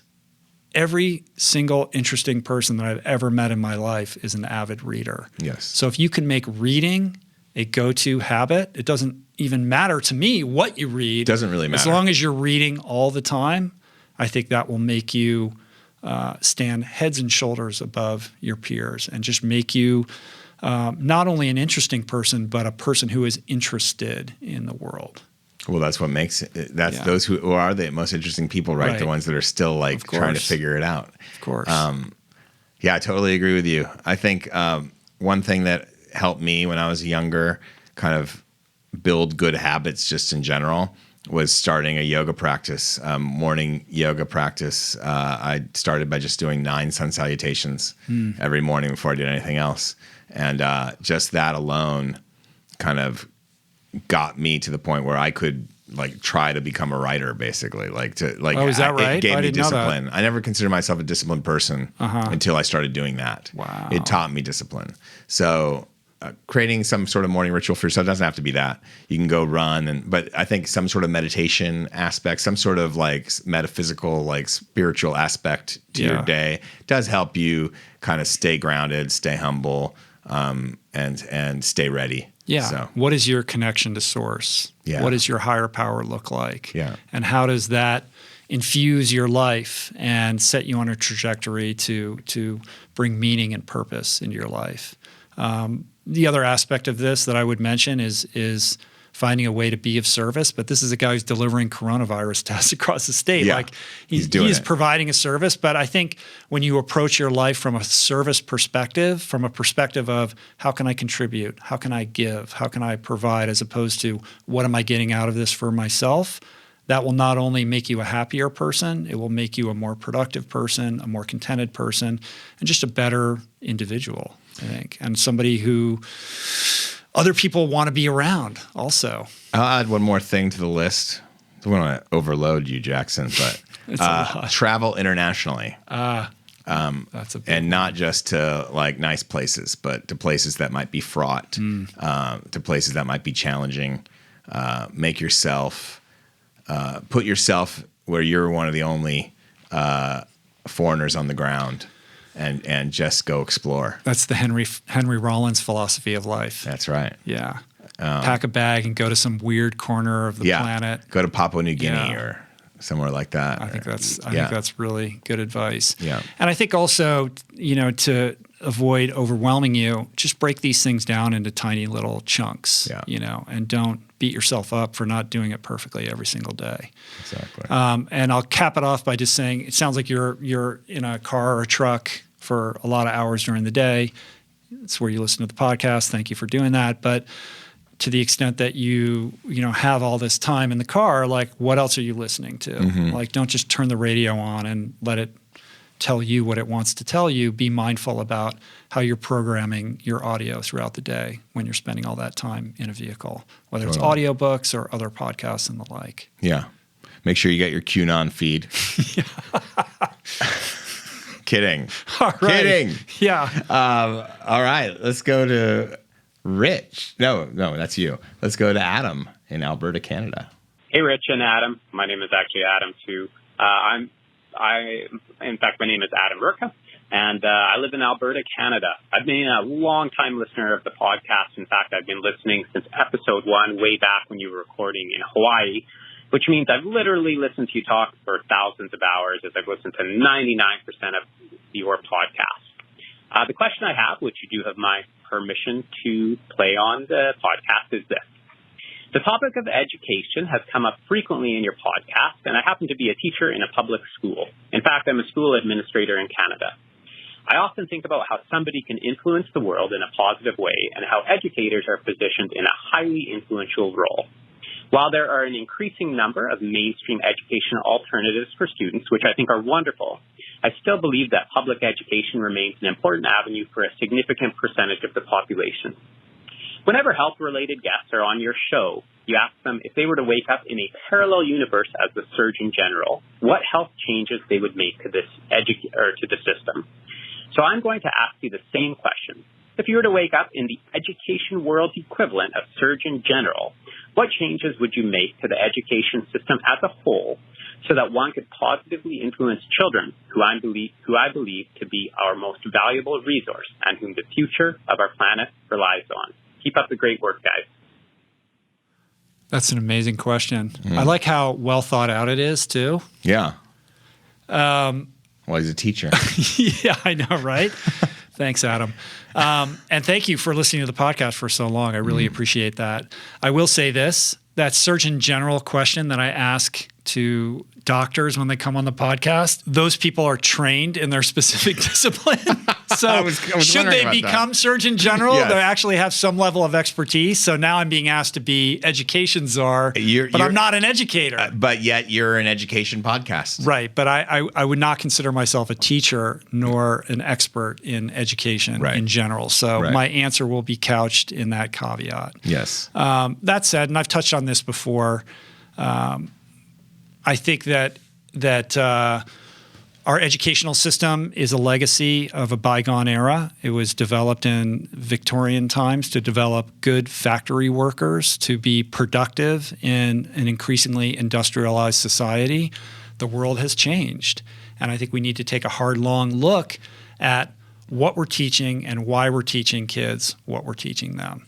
There's plenty in the current curriculum that I think should remain. I'm not for just overhauling it and being completely radical and revolutionary about it, but I do think we need to resort to first principles and really try to understand how much our culture has changed and how that impacts what we're teaching children and, more importantly, how we're teaching them.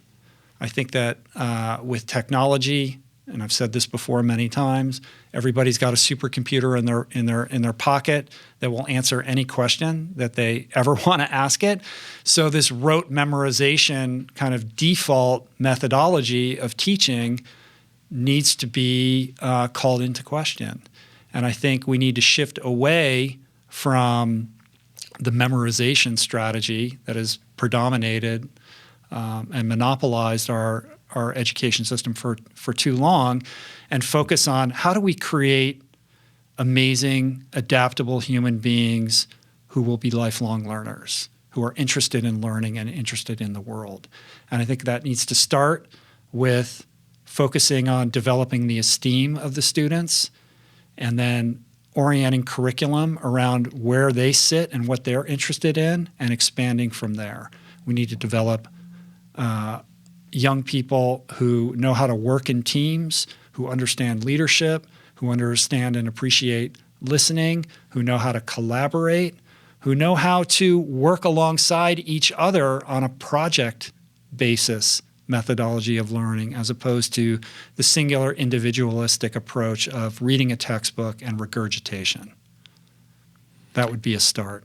Away from memorization towards analysis of the material that is available to you to. Yeah, and I think in terms of being Surgeon General, like what are the changes that I would make? Well, I would certainly reallocate budgets such that public education is adequately and properly funded. Mm-hmm. I think it's woefully underfunded right now, and I think the funding is not directed in the best directions. We have in the United States teachers that have to do GoFundMes to raise money so that they have equipment to teach. It's ludicrous, right? It's crazy. Every kid should have a laptop or an iPad or some form of device.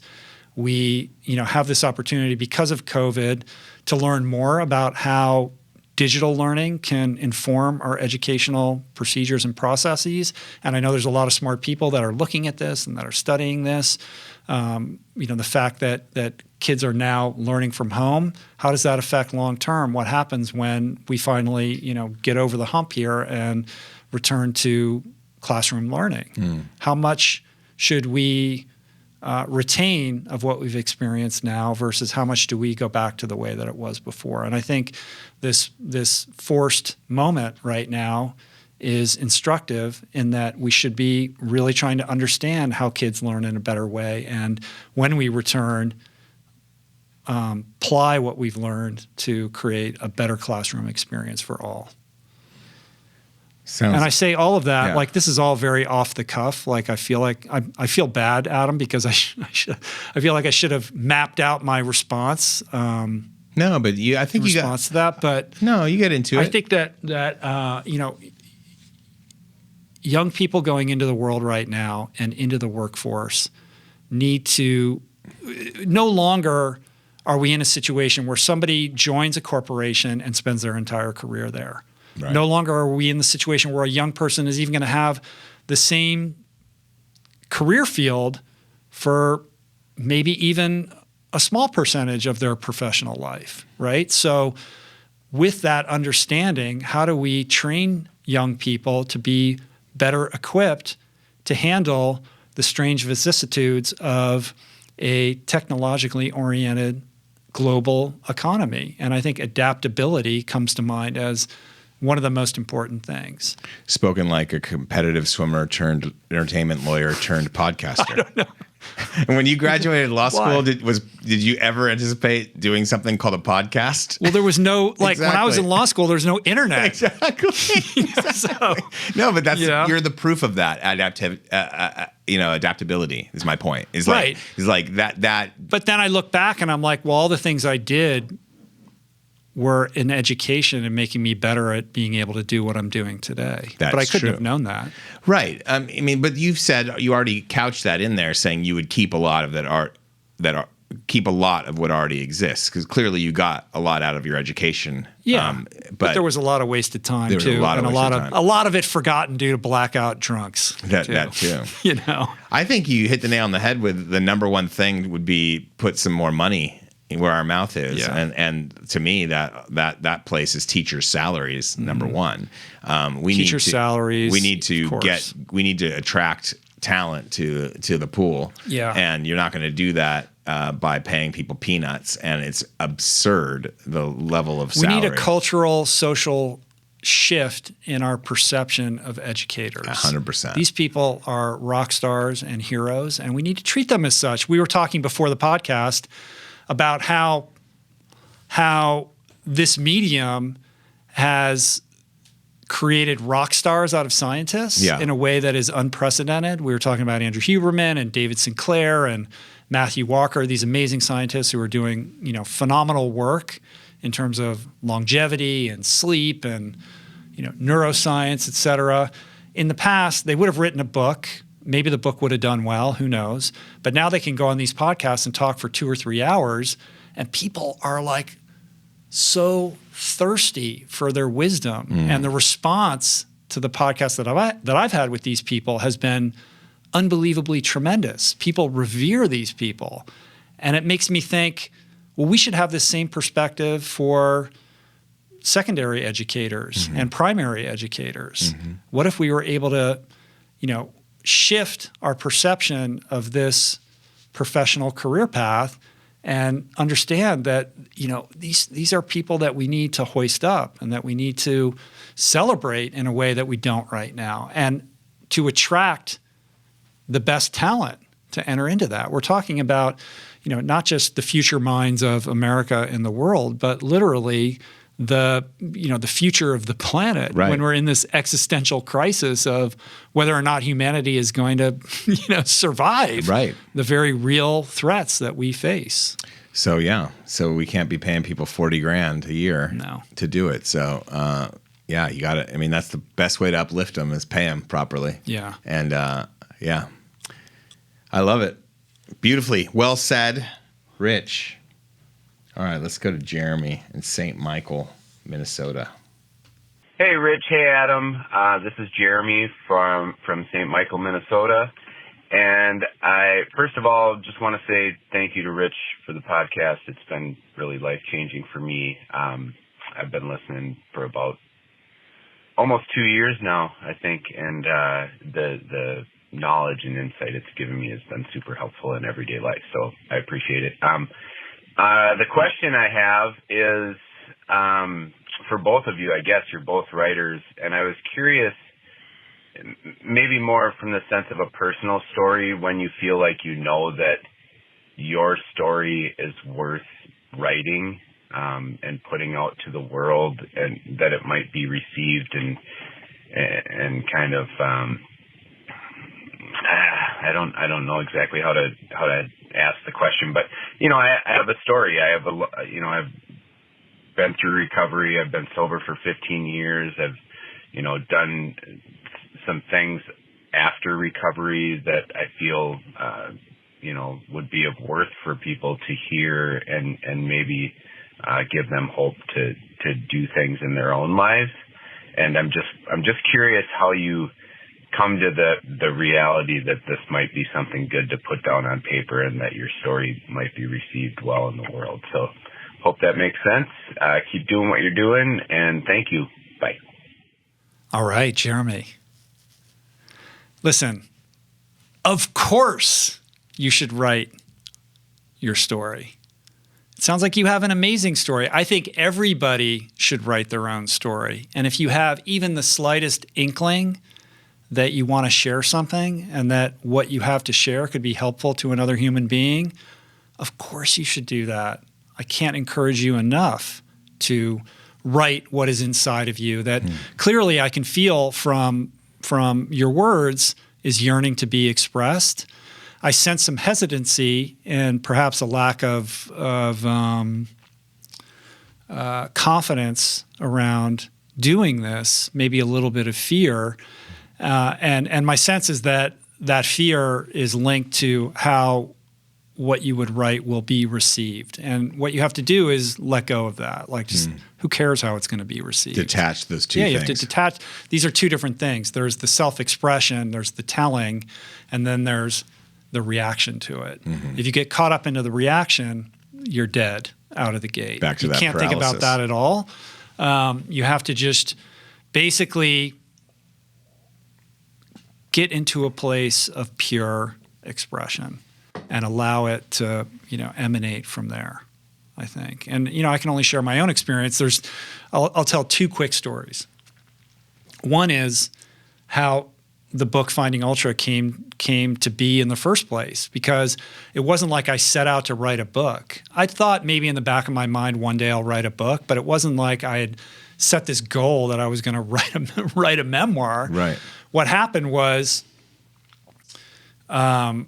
somebody who I didn't know read about me in a magazine article, reached out to me by email, and asked if I would be willing to talk to him because he had just gotten out of treatment and was having a hard time. And it was somebody that I didn't know, but was somebody that was friends with other friends of mine. So I struck up a friendship with this guy, and we would talk from time to time on the phone, and I was trying to kind of help him acclimate to being newly sober. And at one point he said, "Hey, you've got this amazing story. Have you ever thought about writing a book?" And I was like, "Well, not really. I mean, kind of, maybe, but like it wasn't a top of the mind thing." And he was like, "I know this book agent, this book agent worked with Dean Karnazes and it helped him with his books. And, would you like me to introduce you?" Like, it was like that, right? And that led that led to me being introduced to this book agent, and this book agent being like, well, if you want to write a proposal, I'm happy to read it. This is a tough thing. You have to thread the needle here. I worked really hard on a proposal, and she was still very, grounded in her, trying to, basically prevent me from having high expectations. And we ended up selling the book, and that's how the book got made. And when I reflect on that story, what I take from it is that the good thing, whether you can qualify it as good or not, like the fact that I wrote a book, all started from basically being of service to somebody else, like taking somebody's phone call and talking to them about recovery. That was it. I didn't have an agenda. And that process led to something that I could have never anticipated that has changed my life in unbelievable ways. And in the writing of that book, I had plenty of moments of personal terror, thinking like, do I want to be this open? Do I want to be this vulnerable? Is this a good idea? And I would become paralyzed because I was thinking about the audience reception. And the only way that I could get through it was to completely block that out and just pretend that I was writing in a private journal and that no one would ever read it. And every once in a while I'd have this flash of like the book being on a shelf in a bookstore, and I would panic because I would get caught up in that reception. And that ultimately is the enemy of creativity. So just pretend you're writing in your personal journey. And maybe you don't share it with anybody, and maybe you do. And maybe it impacts one person, or maybe it impacts 1 million people. You don't know. But the point of the exercise is to engage with your creative voice and to try to, basically be authentic to who you are. I love that. So well said. And it echoes something that our friend Elizabeth Gilbert has talked about, which is kind of in her book, Big Magic. She gets into that a lot. Yeah. Is the point is the creative output. It's not you have to divorce yourself from expectation. You can't expect something out of it, especially when you're first starting. Because you don't know. It's not about that. It's about, you don't know where this one act will take you. I've never written a memoir like you, but I wrote the way I got an agent was I wrote a novel kind of loosely based on my life. And I did put a lot of stuff in there that was very personal, and ended up getting me an agent, which helped got me into the publishing houses. So that's how it started for me too, by doing that. Didn't sell the book, didn't make $1 off of Middle of Somewhere. It's still somewhere. It's still in my computer though. But you know what I mean? But I never, and obviously I had ambitions for it, but it led me somewhere else. And so that's the point is if you're feeling the passion, you're feeling the urge to create, you gotta give it some energy. Right. Yeah. Right. So clearly I could feel there's something inside of him yearning to be expressed. And that's really the only important thing. Awesome. Cool. All right. One last one. This is a bit personal, more of a personal question for you. This is Henry from Los Angeles, California. From what I've gathered, you, Rich, and Julie Srimati have a relationship that is pretty similar to me and my wife. And by that, I mean, you're both clearly spiritual and empowered in your own ways. But you, Rich, seem to be more practical, rational, and grounded, whereas Julie is the more esoteric, receptive, intuitive one. In my experience, that relationship balance has been really beneficial for personal growth for me and my partner. But my question is about working together. When you collaborate on projects, how do you balance each other's energy without getting dragged down by differences in work styles and priorities? What rules or guidelines, whether they're unspoken or formal, have you set up to bring out the best in each other and not let disagreements grind projects to a halt? That's a great question. And Adam, you can play this question on the air. Thank you. That's a great question, Henry. Thank you for that. This has been an evolving, journey for Julie and I to figure this out, and definitely a tricky equation to solve. But I think we've done a good job and figured it out. And I think the key for me has been not needing her to do things the way that I would do them and respecting that difference, right? So Julie and I are incredibly different. We have our own respective projects, but then we come together to collaborate on things from time to time. And early on in that adventure, I would say it's like this is how you do these things. You have to do it and she would not do that, and I would get frustrated and angry, and I'm sure she was angry with me because, she has her perspective on how you would do project X, and I'm not meeting that expectation. So we had to go through it in order to figure out a language around communicating and also guideposts and boundaries about how to work together. So did he have it right? The way that did he handicap it right in terms of you're the rational, grounded, and she's the esoteric, kind of intuitive? Yeah, but I think that what's missing in that is that Julie is incredibly smart and competent, and she gets shit done. Like, she's a doer. So it's not like she's all airy-fairy and up in the clouds and can't make any practical progress. Like, she gets shit done, and she knows how to get shit done, and she's better at a lot of things that I am. So a lot of it has been figuring out where she excels and where my handicaps are and where I excel and where there are areas that she doesn't care about. And then we try to meet each other so that she's doing the things that she's best at, and I'm filling in the gaps where, she is, less competent in. So Julie, for example, is very good at the global picture. And I get mired in the details. So you need both of those, right? You need a detail-oriented person, and you need somebody who's thinking more broadly about what it is that you're actually doing. And that functions when you understand that those are your roles. Julie's a much better team person. She's a leader.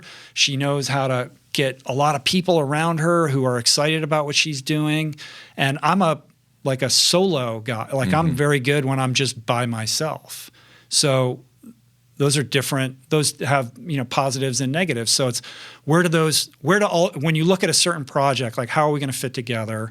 And let's allocate the tasks so that we're focused on the things that we're best at and most interested in. And I think when you do that, and this doesn't happen overnight, this happened over time for us, then you can become like a superpower, because you're meeting each other, you're filling in each other's gaps, right? And then the product of that collaboration tends to be exponential rather than just additive, I suppose. But I think it has to do with self-understanding and also really understanding your partner, and then developing really effective communication between you guys, because these things, especially when you're working together, emotions can run hot and things can get heated and things can get misunderstood. And it's really critical that you have a way of communicating in a balanced and objective way, because otherwise these things can be combustible and they blow apart a lot of relationships. So the communication has to be strong, the self-understanding and the understanding of your partner has to be intact before you even launch into one of these projects. But if you have that sorted out, then I think you're in a good position to collaborate together. And it's beautiful to do that. I've had amazing creative professional experiences working with my wife, but it's also important that at the same time we have our own respective things that we do outside of our collaborations, so that we're not sort of solely resting on our sort of co-collaborations for our kind of professional well-being. Well, you just need to have those silos that you go into on your own so that you can be your own whole human being outside of raising kids and having a life and having a romantic life and also having a business. You got to have your own. So it sounded like communication skills, a solid understanding of your own strengths and weaknesses, and shared understanding of both of your collective strengths and weaknesses together, and how those fit. And then making sure that, yes, collaboration can be awesome, but you also have to have some room to do your own projects too, which will feed the collaboration. Right. The communication, I can't overstate how important that is, because if you're in the heat of the moment and you can't figure out a way to get balanced and give each other objective feedback that isn't then completely emotionalized, you're going to be doomed. So really what you should do is just get a lot of IKEA furniture and both try to put it together. And then by the end, you'll have communications. Yeah, exactly. You'll either be divorced or... That's great. Anything to add? I think that's it. That's what I would say for now. We rocked it. Thank you, Henry. I think we did it. We're done. We took a 1.5 hour podcast and made it 3 hours. I know. That's hard to do. We were going to try to do this in an hour. I don't know what we're doing. Are we getting better at this or worse? I don't know. It depends who you ask. Yeah. Don't ask Chad Wolf. But listen, it's a podcast. You can listen to half of it. You can listen to half of it later. You can abandon it. Yeah. I don't know. But I like what we did today. I did too, man. It was fun. Thank you, my friend. We'll be back here in 2 weeks. You can follow Adam on all the socials at Adam Skolnick. I'm at Rich Roll. If you want your question answered on the show, you can leave us a voicemail at 424-235-4626. Yes. Don't forget to hit that subscribe button on YouTube, that notification little bell. Subscribe on Apple Podcasts, on Spotify. Check the show notes on the episode page at richroll.com. We'll link up everything that we discussed here today. You can also submit your questions on the Facebook group. And I think that's it. Thank you for taking this journey with Adam and I. And we'll see you back here in a couple days with another awesome episode. Any closing thoughts? No, it's just thanks for listening. It's your moment to be profound. This is it? Yeah. No, I appreciate everybody who listens and cares about getting better and being better. It's really cool to be a part of this journey. I really appreciate it. Don't take it lightly. And I thank you, Rich, and for all who listen. Thank you, man. Appreciate it. Yeah. See you guys soon. Peace. Plants. Namaste.